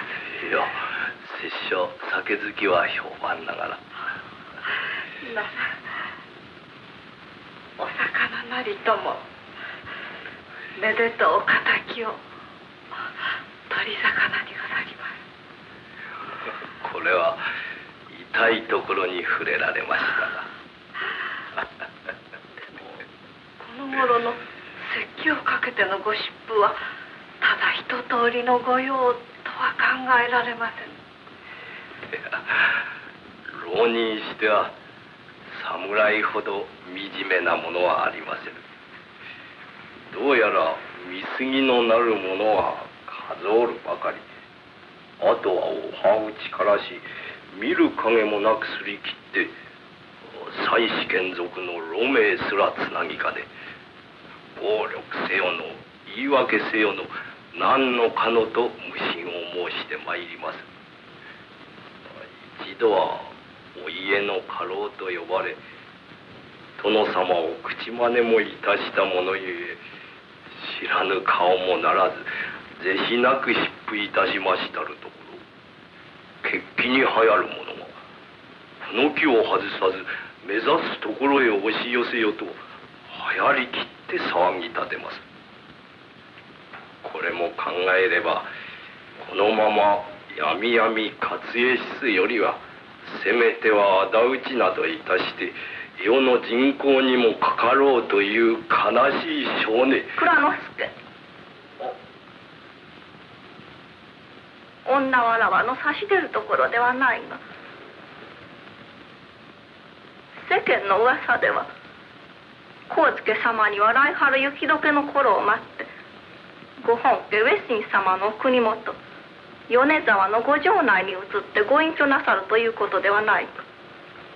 あ、それは私も聞かぬことではありません。吉良家にてはとかく我ら浪人を王子を恐れてさまざまと魂胆を巡らしていることと存じられます。ご家老には幸助殿、厚の多分のご隠居させるおつもりでございまするか。蔵之助殿、では15万石のご城内へ逃げ込まれたら何となさります。今ならばただ吉良屋敷へ討ち入りさえすれば。蔵之助殿。そうはいきませぬ。なかなか世間というものはそう一本やりには参りませぬ。それではご了見が違いませぬか。武士たる道にその気はいたしませぬか。小助之助殿はご老年のこと、今日にも万一のことがないとも限りはいたしませぬ。江戸在住の者にも堀部屋兵75歳、狭間喜兵68歳などと明日をも知れぬ老人の者もおりまする。それまで案じていては。弁公に任せてこれと言いくるめ、まこと志ある者の決心を鈍らせる口はそれ。どうだ何を言いようと。いえ、もはや我慢がなりません。ならぬ。たとえいかようにあっても蔵之助はもっとお家の状態、湯も恥ずかしい恥辱を与えてくださるの。蔵之助、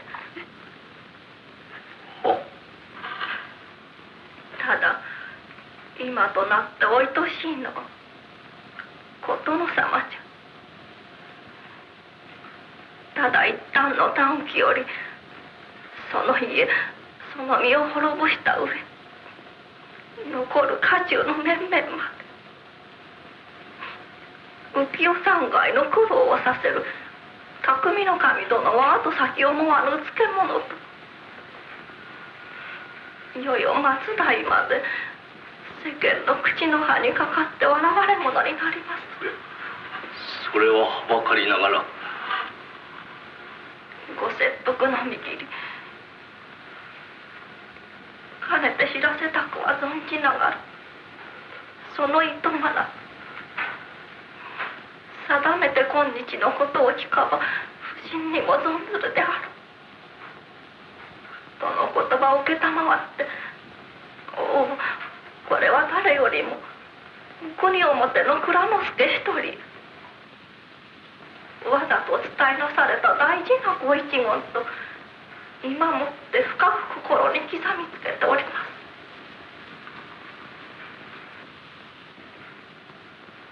その家にも身にも代え難きほどのご無念をも晴らす時なく四条下々の口の歯にかかり粗骨者よ短慮者よ世の笑い草にならせられるのがお身のご不徳とは申しながらおいとしゅうてなります。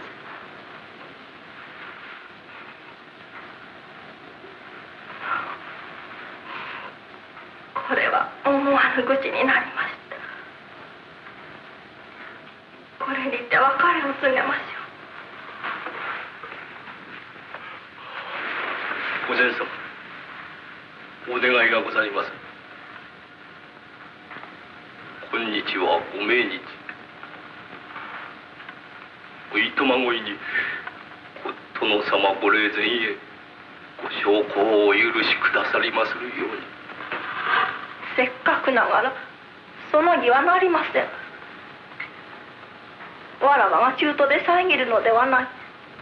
殿様にも定めしそなたの栄光をお喜びなさるまいと思うのです。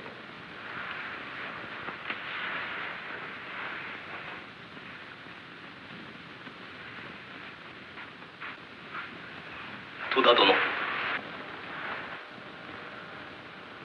これは蔵之助が浪人暮らしの退屈しのぎに連ねましたる歌なき腰折れ歌にござりまする。御前様御つれづれのお慰みにもご一覧願われますればかたじけなく存じます。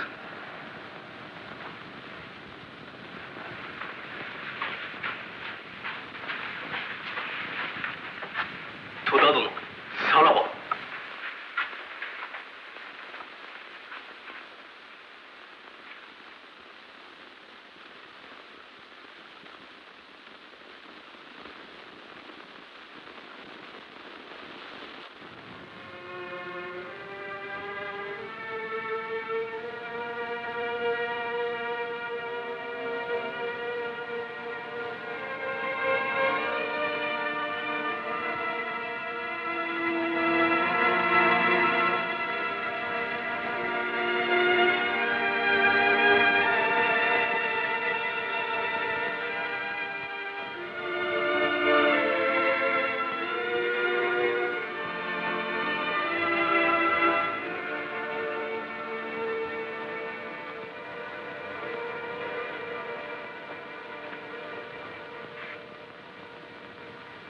御前様お休みでござりまするか。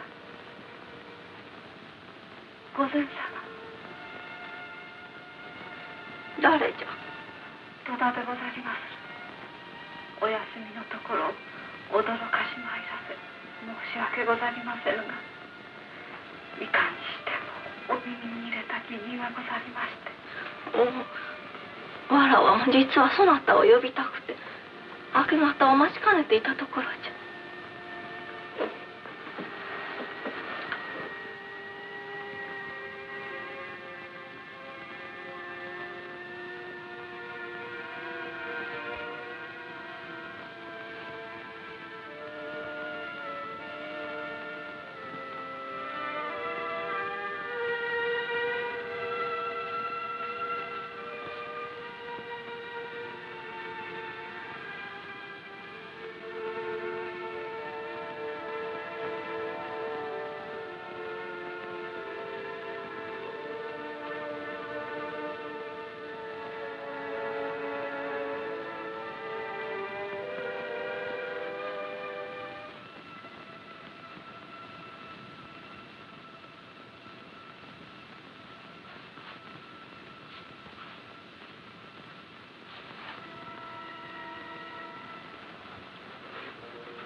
お休みにならなかったのでござりまするか。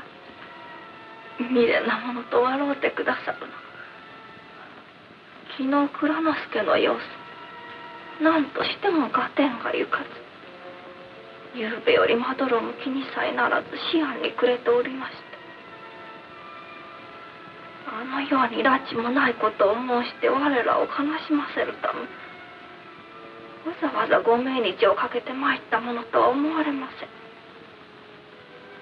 蔵之助はそのような男であるはずがない。そのことでございます。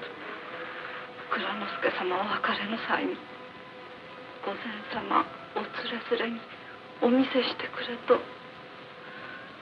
渡されましたるこの複雑罪、下手なごしおれじゃと申されましたが、それやこれや何か私も気にかかり、よもすなら考え尽くしておりましたなれと。早速に開けてくださらぬか。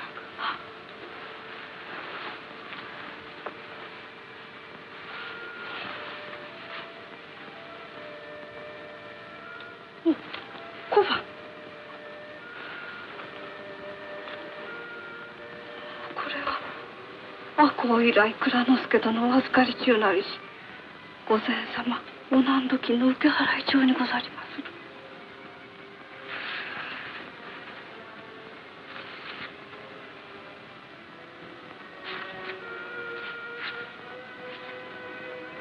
蔵之助殿以下旧ご家中の方々がいろいろのおまかないに供されたる様子にござります。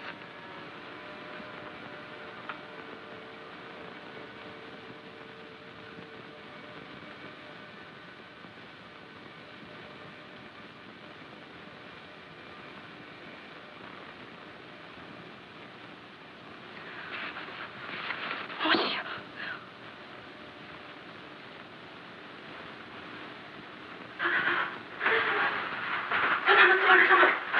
何事じゃ。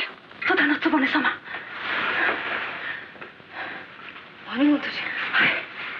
ただいま大表より先ほど異様のいでたちをいたしたる者、雪の御門をどんどん叩いて、これなる書状を油亀に包み投げ入れ、名も告げずに立ち去りましたるよし、申し入れられましてござります。異様の者。これは赤穂旧御家来吉田忠左衛門殿の。何、忠左衛門が。はい、読んでください。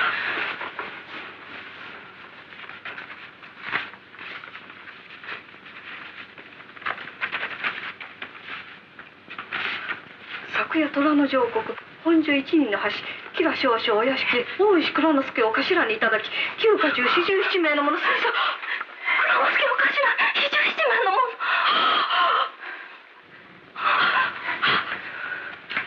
かねて手はずのごとく、一組は蔵之助を頭に表門より、今一組は大石力を頭として裏門より乱入、出会い申す者は打ち捨て申し候。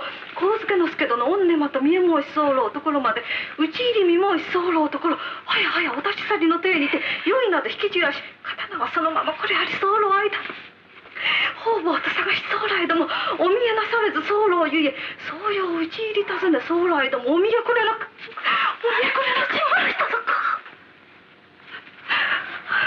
三度に及び家内を訪ね申し候ところ、根間の奥物置のようなるところに人声これは、根間の奥物置のようなるところに人声これあるように心づき、竹林忠七狭間十次郎槍の石突きにて戸を打ち破り連れいたし、打ち止め申し候御仁は年頃人品とも神助之助殿と存ぜられ候につき、ならば去年骨殿様ご無念の立ちつきの手傷はと調べ申せしところ、おお、まさしく背中に6寸ほどの手傷あり。確かに神助之助様にそう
だいま御敵吉良上野介殿、これまでお供いたしましてござります。去年3月14日、ご城内松の廊下において吉良上野介殿に対しご無念の次第、お家代々のご高恩を受け、生を養い参りましたる我ら、いかにしても目視がたく一同存領を定め、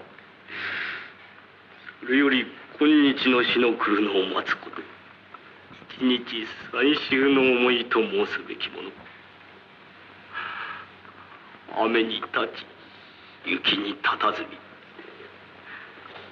人に疎まれ世に寂せられ、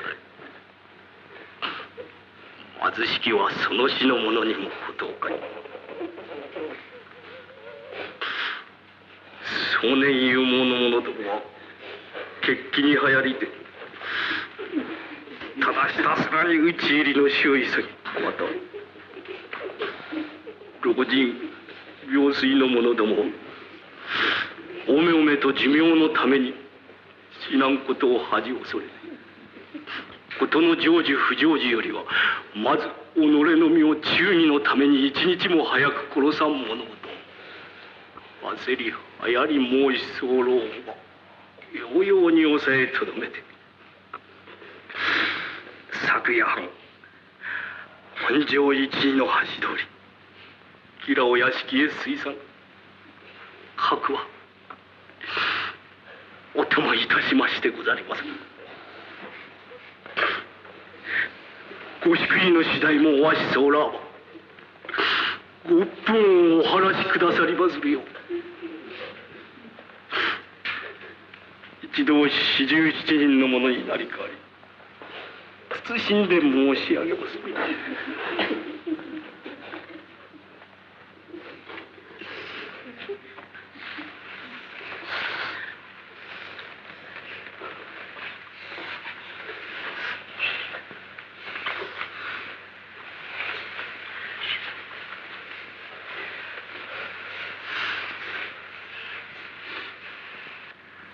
行変以来ご一同の進路、蔵之助殿様に代わりお礼を申し述べ、身を捨て家を捨て今日までの進路、さぞやご満足におぼしめす。上は75歳より下は15歳までよく蔵之助風情の下知を守り存領を遂げてくだされた。拙者よりも厚くお礼を。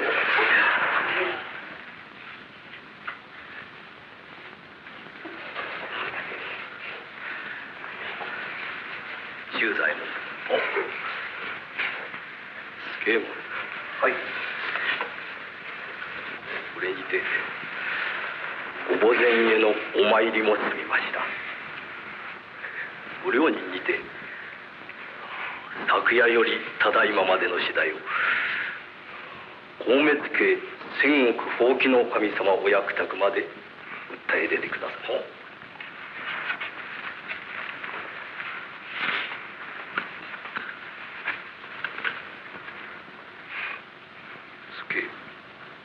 はい、どうしたのじゃ。助切腹の席を離れとうござりません。この上我らに残されたるものは御墓前において腹切る一時のみ。助同志の一人としてその切腹の数より漏れとうはござりません。天の明賀にかない各めでとう本会を達した上はそう死に急ぐにも当たるまい。この場に及んで何とおっしゃられますのか。我ら今日までの苦労は赤穂武士の名を汚さぬような天下の義にかなった立パナーダ打ちを遂げたい一時でありました。今心流行るままにこの場で腹切るは安い。忠義のためとはいえ公儀の掟を破った我らは罪。公儀を恐れご大砲を重んじ正しき国民の一人として国法に従わなければなりません。自ままの働きなど慎んでただ静かに公儀のご沙汰を待つのが今の我らの取るべき道かと存じます。それでこそ武士の誠が貫けるものと思うがいかがあろうか。ご家老、大目ってお役宅へ訴状の日不敬喜んで。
叶いません。そのお役は伝右衛門には務まりません。余人へお言いつけくださりませ。愛宕神社へ月参りまでいたして義士たちの除名を願ったそちに本日の沙汰の伝えられんのも無理もないと申して明日にもご上司が下られ突然のことに彼らを動転さすも不憫。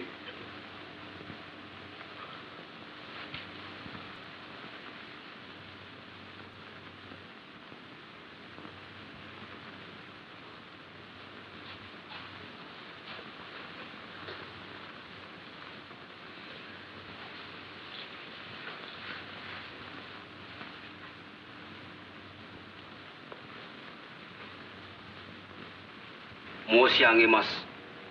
ただいま浅野様ご一門、赤坂三好様御内、ご匠の神長則様ご内室、陽前院様お使いの方が見えられ、当お屋敷お預かり中の元家来大石蔵之助以下に使わしたきよしをもってこれなる花を持参なされました。いかが取り計らいましょう。長則公夫人より義士たちへ花の贈り物。はい。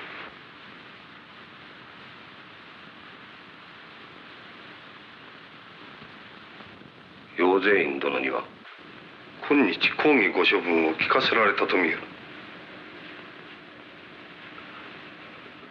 終終根性の別れを心に込めて送り来られたものであろう。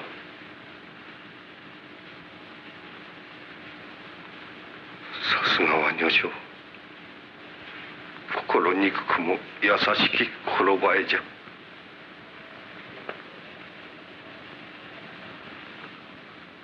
そうじゃ伝右衛門、早速この花を蔵之助たちに届けて使わせ、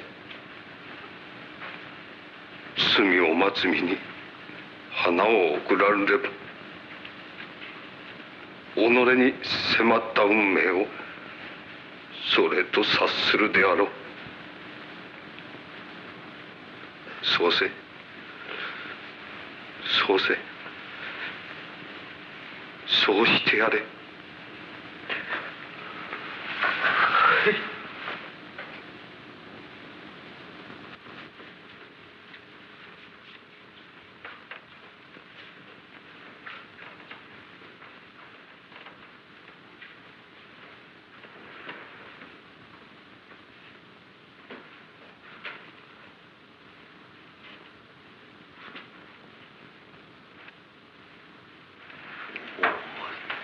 手前詩人ご内室陽善院様より下されものにござりまするか。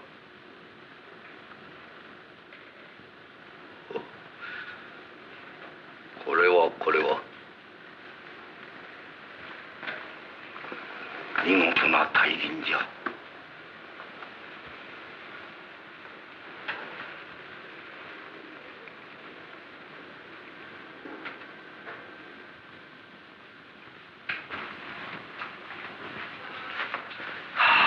とのことに仏花を賜りましたな。これにて我らへのお裁きを察すよとのご当家お殿様のお心入れにござりましょう。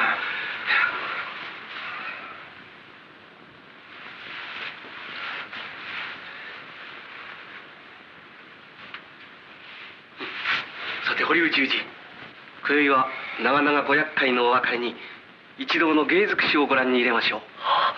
それは時にとって何よりの至宝。おい世左衛門、藩籍第一の巧妙手柄をつかまつろう。面白い。赤羽源蔵一世時代をお目にかける。いや、拙者の小歌が第一の呼び物じゃ。あまり騒いで上の間の年寄りどもに叱られはするか。何の浮世のアホじまい、この世の叱られ納めじゃ。支度じゃ支度じゃ。それか。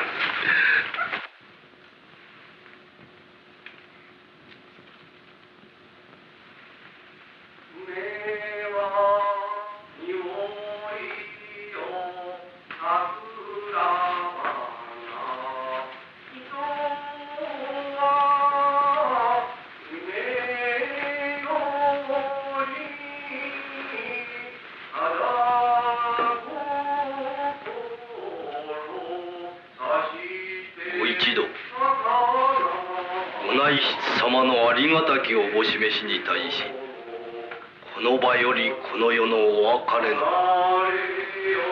いや、お花のお礼をつかまつりましょう。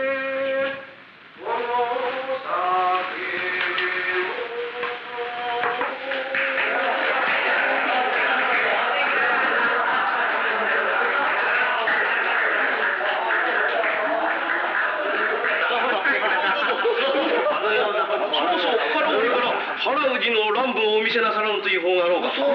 宗右衛門様、宗右衛門様。ほんまにそう乱舞。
十郎だ、そなたの横笛な所望じゃ。これは肝じゃ。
蔵之介様。ただいま17人総代として今日までお年頃なるおもてなしに対しお城書院までお礼にまかり入れました。それは実は折り入ってお頼みの筋がござりまする。ではお茶など一つ賜りましょう。どうか。これそこなものお茶の用意。もはや何事も拉致飽きそうにて祖様もいよいよお役逃れにござりまする。長々一方ならぬご君子のほど。家中一同言葉もござりません。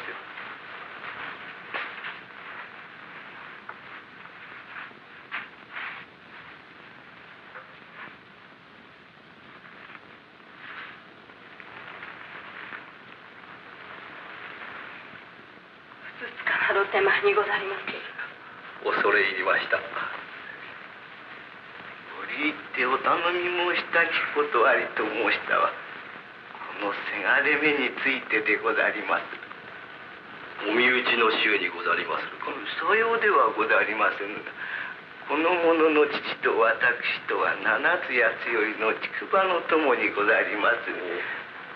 ただいま浪人いたし、世になし者同様貧しく暮らしておりまするが、落ちぶれましても侍名が、せめてせがれだけは人がましゅ、たとえ一日半日でもおのおの様方のおそばへおき、侍の道、武士の道、そのご欲望にあやからせたき親心、その子を思う心のいじらしく、後のお咎めなどを思う間もなく、拙者せがれ分に作ろうて、今日一日のおそば御用を務めさせたく、お願い申し上げるのでござります。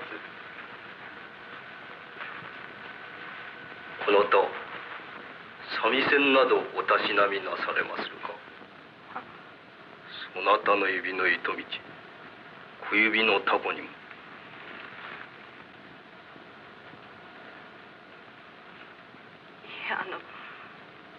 お小姓勤めのお稽古にご覧譜など少しく習いました。堀内殿、せっかくの心入れながら、これはお見合わせある方がしかるべく存じます。何故の作り事か、その内情は存じませぬが、ちと戯れが過ぎましょう。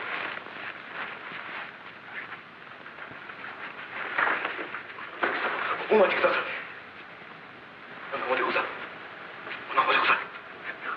おめがね同様おなごでござりますが、彼が女子の身としてあられもない男姿に身をやつし、小姓勤めを願いまするが、自身見捨てがたき義理ずくめ、言うところなき早いなのでござります。女に用なき武士道だて、誰か一人分けて近寄りたいものがあるのではありませんか。はい。お叱りは申さぬ。申しておみやれ。誰じゃ。誰じゃ。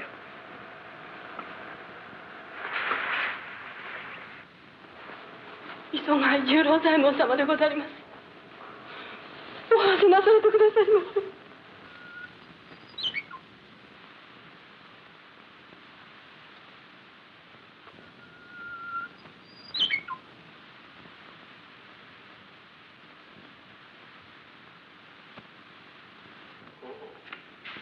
ウグイスももうこれが聞き納めじゃの。ウグイスももうこれが聞き納めじゃと申したのじゃ。ウグイスが泣いておりましたか。十郎座、それほど心にかかる人のことなら一度文を使わしたらどうじゃ。いくら悔やんでもあの世からの文のやり取りはかなわぬぞよ。私一人そのような敵を偽って近づくための方便に使った女のことなど本もたした今日何とも思っておりません。たとえ方便にもせよ祝言の約束までした女の心も思ってやれ。助様、死に祝いに臨んでまでのお下げするやをお許し願います。若いに似合わぬ固いことを言うやつやの。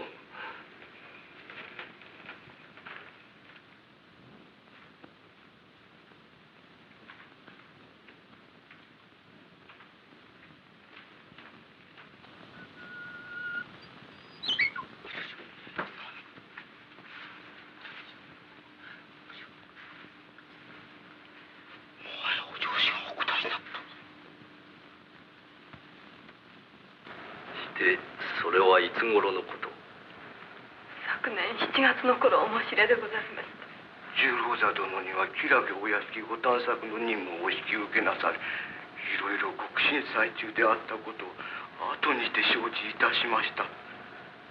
その頃彼は吉良屋敷の内証を取り調べ中にて一人見住まいにては人目に立つゆえ心ならずも延編を求めいると京都それがし方までにも書面がござりました。十郎座殿の申し状に拙者も侍となる上は乗り馬の一匹もしかせ槍の一筋も立てる身になりとうござる。そこもとにご依存なくばぜしむご入りしたいと神帝を表へ表してこれの父木之進への頼みでござったという。もとより惚れに惚れた無類の婿殿、なんで依存がござりましょう。かわいい娘に自慢の婿殿、長々の進級の中にも手を触れなかったまさかの時の肌付き金が100両、鎧を売った金が100両、合わせて200両にて娘の衣類浄土を作り、両国一番の親方船河一丸を一日借り切り向金現山の見合いと申し、世間も驚くような大盤振る舞いをいたしました。ところが約定の当日となりましても十郎座殿より何の音沙汰もなく、人をもってお住まいに伺わせたるところ、もぬけの殻にてご当人の行方さえ知れません。武兵一徹の木之進とて信じきったる者に裏切られた彼の胸、彼の憤怒、申すようもなきありさまでござりました。光に9等14日本城吉良邸にて悪行義士がこれこれの働き、その中に磯貝殿の名を読売に出た瓦版で見ますとな、十郎座は身の婿じゃ、我が婿じゃ、我が婿じゃと泣いては叫んでは泣き頭様、子としてその父の姿を見るに忍びず、お出入りのかなわぬお屋敷身をやつしてまいりました。一目十郎座様に一目おわず願います。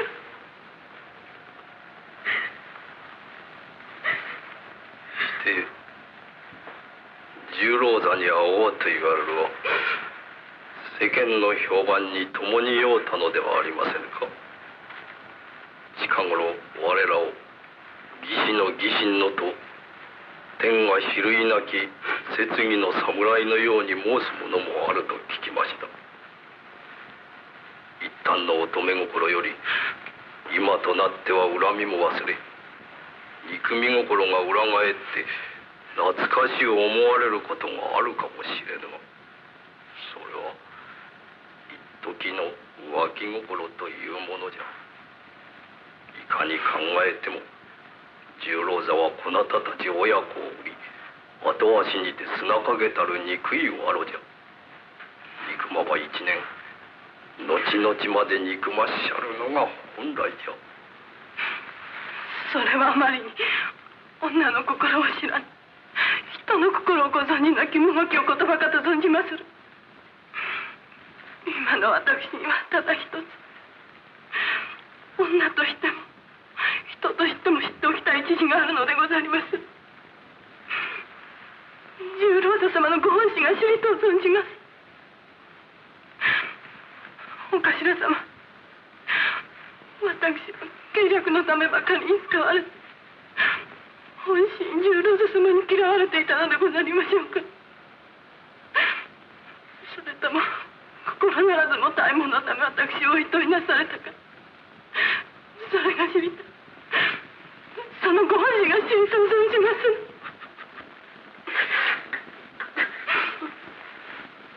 す。お美濃殿、蔵之助改めてお頼みがある。我ら一味46人のため、申すも気の毒ながら生贄になってはくだされませぬか。十郎座とて覚悟ある侍、いかようなる場合にもうろたえるとは思いません。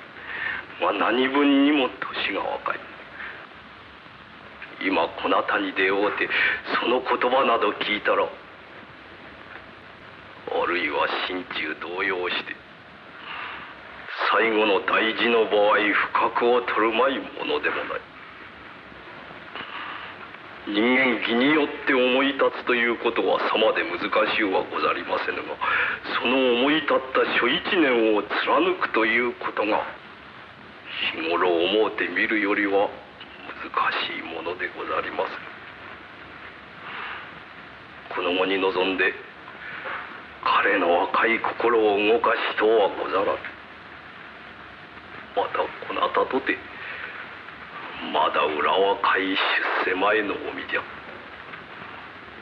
十郎座を憎んで過ごさばこなたの一生に傷はつきません。去年12月祝言の日に欺かれたその時の恨み、その時の憎みを持ち続けて十郎左衛門は墓の下まで嘘つき者と恨んでくだされ、憎み通してくだされませんか。それでは物の負の名のみが大事、十郎座様最後の覚悟のみが大事にって、女の体は一台の恥を受けました上に、いとわれし者か心の底に愛しがられたかもしらずに、一生苦しい疑いの中にこの世を送らねばなりませぬか。堀内殿、天栄殿、堀内殿、このと乙女殿そこじゃと。一切は後で申す。何かご用。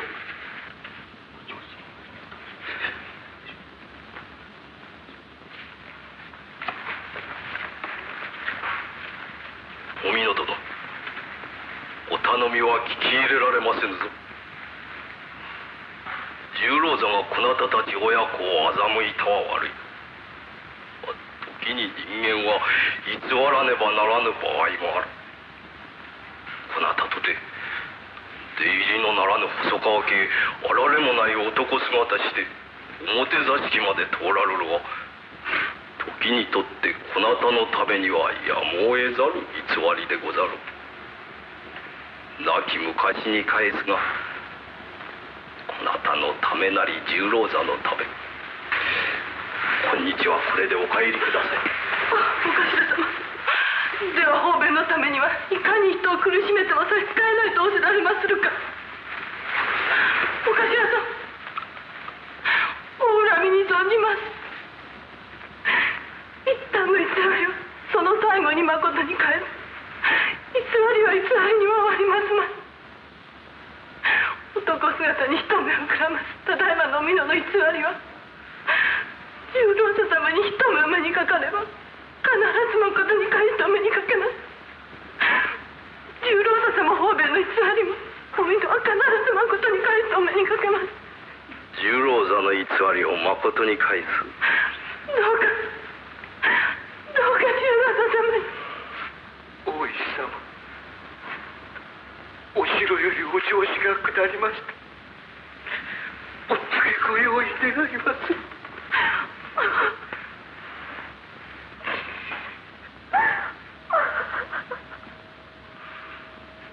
伝右衛門殿、ご苦労ながら十郎座をこれ。かしこまりました。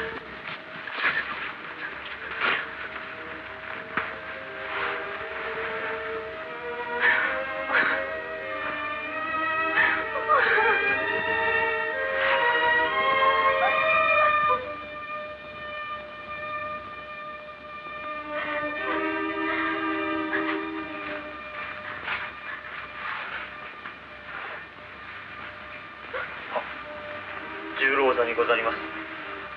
はい。お叱り中の者にござります。これ言ってごめんくだされ。十郎太様。乙女田木之進殿の息女、お美濃殿という方を存じておる。存じません。一向に存じません。十郎太様。ただいま5分前より当屋敷へお上司が下られました。そのことではない。お美濃殿の身の上を尋ねているのじゃ。存じません。ご家老さん、皆もお待ち申しております。かようなことにお関わりなく、ご最後の時から存じます。ごめん。待て十郎だ。ご家老さん、ほどのお上司。それがうろたえるというものじゃ。十郎だ。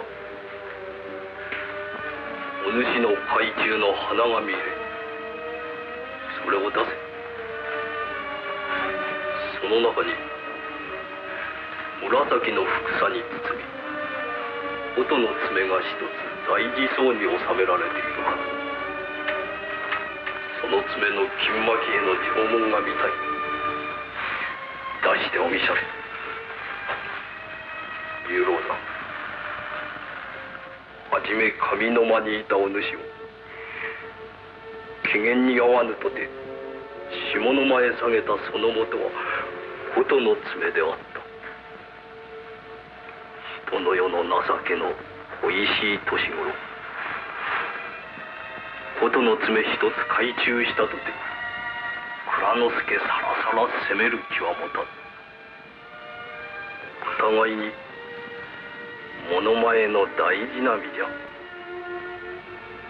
形見として見べきことの爪を、とその爪の持ち主を見たし会いたしなどという心をこらば、せっかくの諸一年が無になりはせぬかと、お主のためを思う老婆親切であったのじゃ。ダシャレ、その爪見たい。お頭様、もう許しなされてくださりませ。十郎太様のお肌身にあのことの爪、今の今までお持ちくだされたということだけでお見のは嬉しゅうございます。その上のお尋ねはもはやご無用に存じます。聞くなというか言うなというのか。聞かずに通してくれるか、言わずに通してくれるか。それはわしより頼むことじゃ。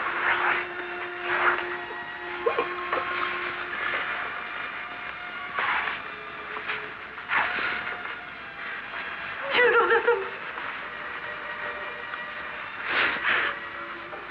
ご神と木之進殿にも十郎座は婿に相違ござらぬ。婿でござると申し上げてください。はい。お美濃殿、さらば。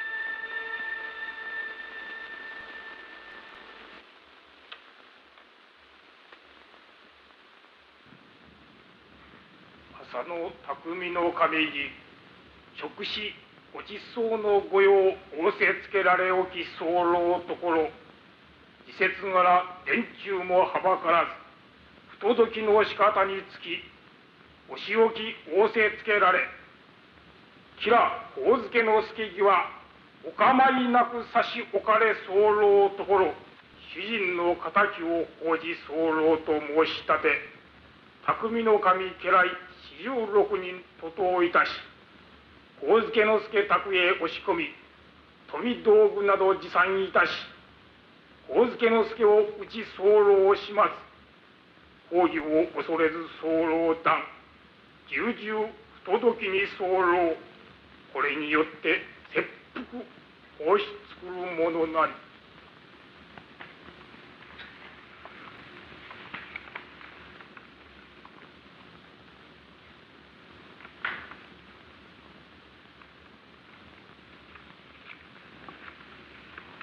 いかようなる重火に処せられ、残罪縛り首などのお仕置きを受けましてもしかるべく存じまするところに、すべよく切腹を仰せつけられましたること、この旦那まことにありがたく存じ奉りまする。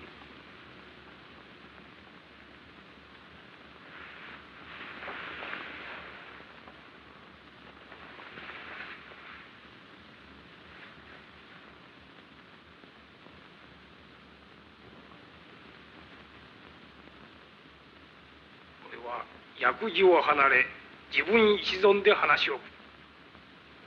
吉良上野介せがれ左兵衛之助殿は領地お召し上げ、家名断絶。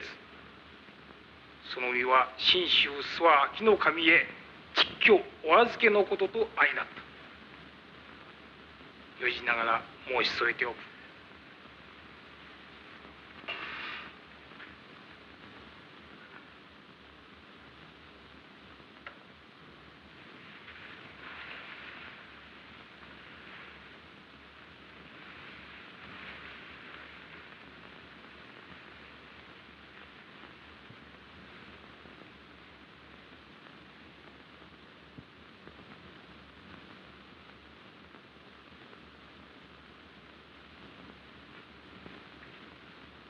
一同様、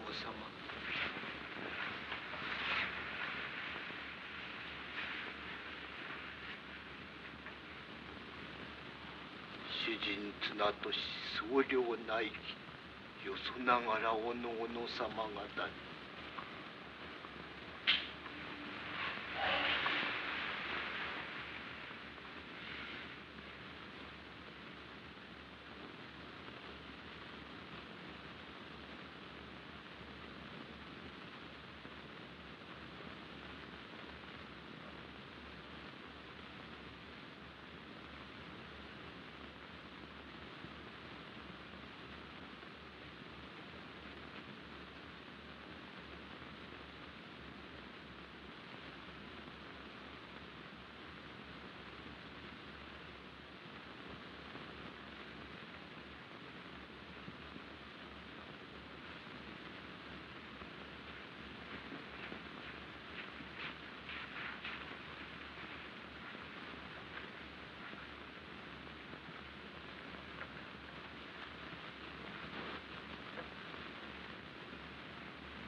主人こと主樹五郎砕かれました甲斐もなく、今日のお始末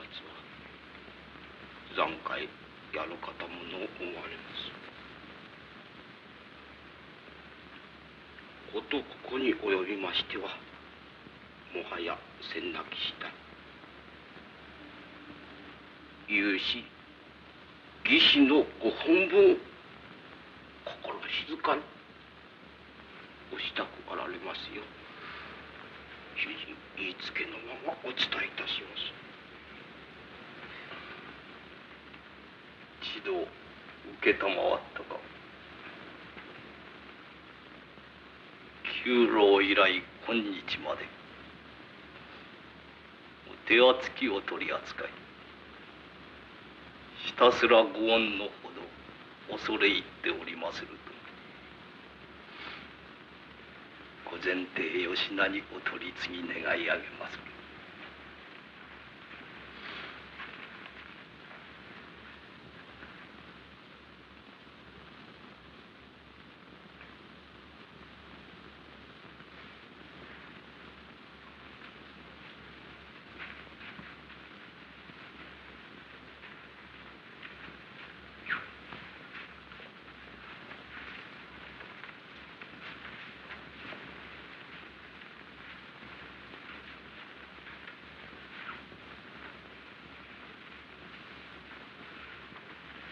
ご一同様に当家よりお引き出物にござります。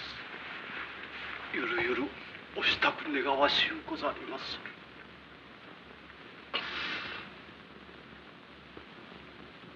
何から何までお礼は言葉に尽くされません。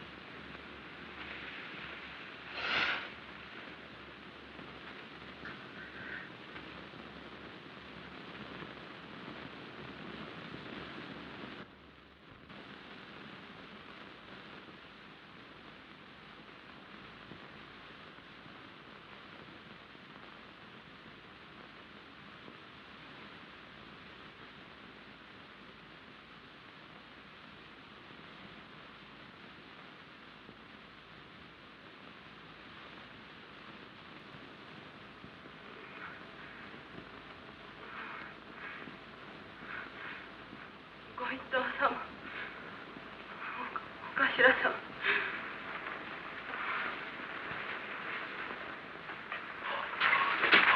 美濃殿、何故の評判じゃ。先ほども申し上げました。一旦の方便に尽くしい偽りを、その最後にまことに返すためでございます。なんと。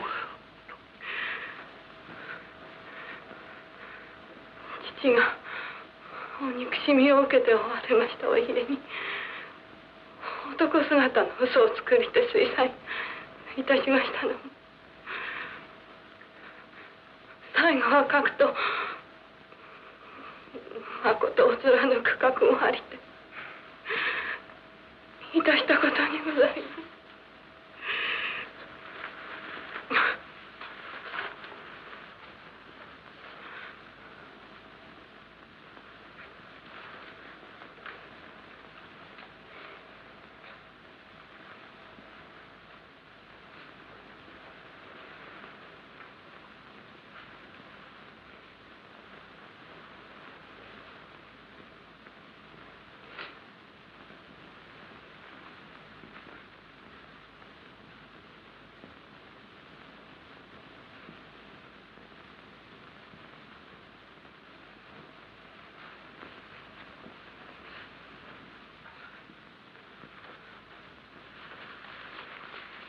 美濃殿。十郎さん。誤ったことをした。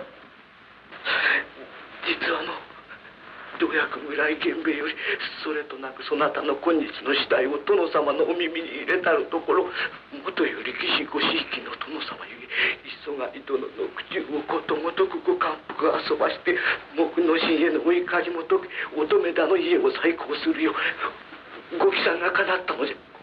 お医者を呼ぶぞ、清いかと思って。いえいえ、おじ様、ありがとうございますが、それでは偽りが偽りのままに残ります。私の自害を聞きますれば、父も生きては終わりますまい。乙女田の家を断絶してこそ初めて先ほどのお頭様のお頼み通り46人の忠義のお方のために私ども親子が喜んで生贄になれるのでございます。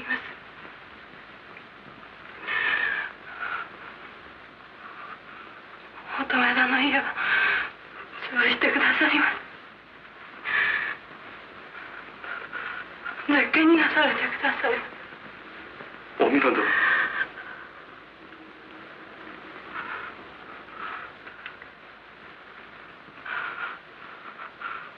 お心静かにご切腹願います。ほどの後より参りまするぞ。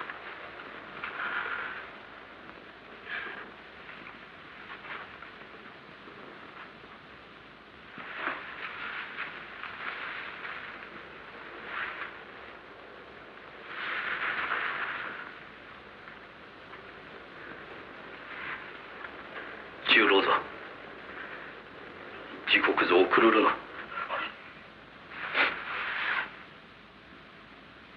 松。いや、お主行け。蔵之助は最後の一瞬時のその時まで一同46人の足取りを見届けねばならぬ役だ。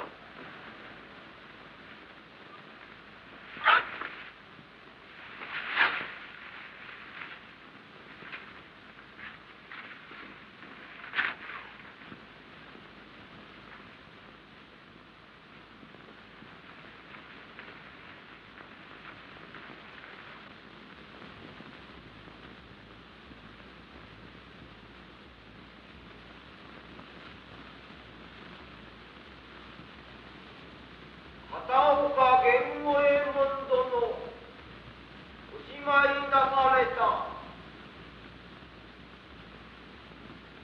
小野寺十内殿、おいでなされ。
吉田十左衛門殿、おしまいなされた。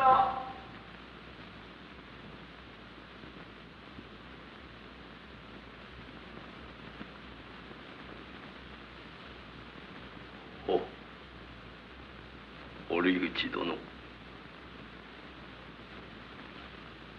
どうやら皆見苦しきさまなく死んでくれたようにござりまする。これで諸一年が届きました。大石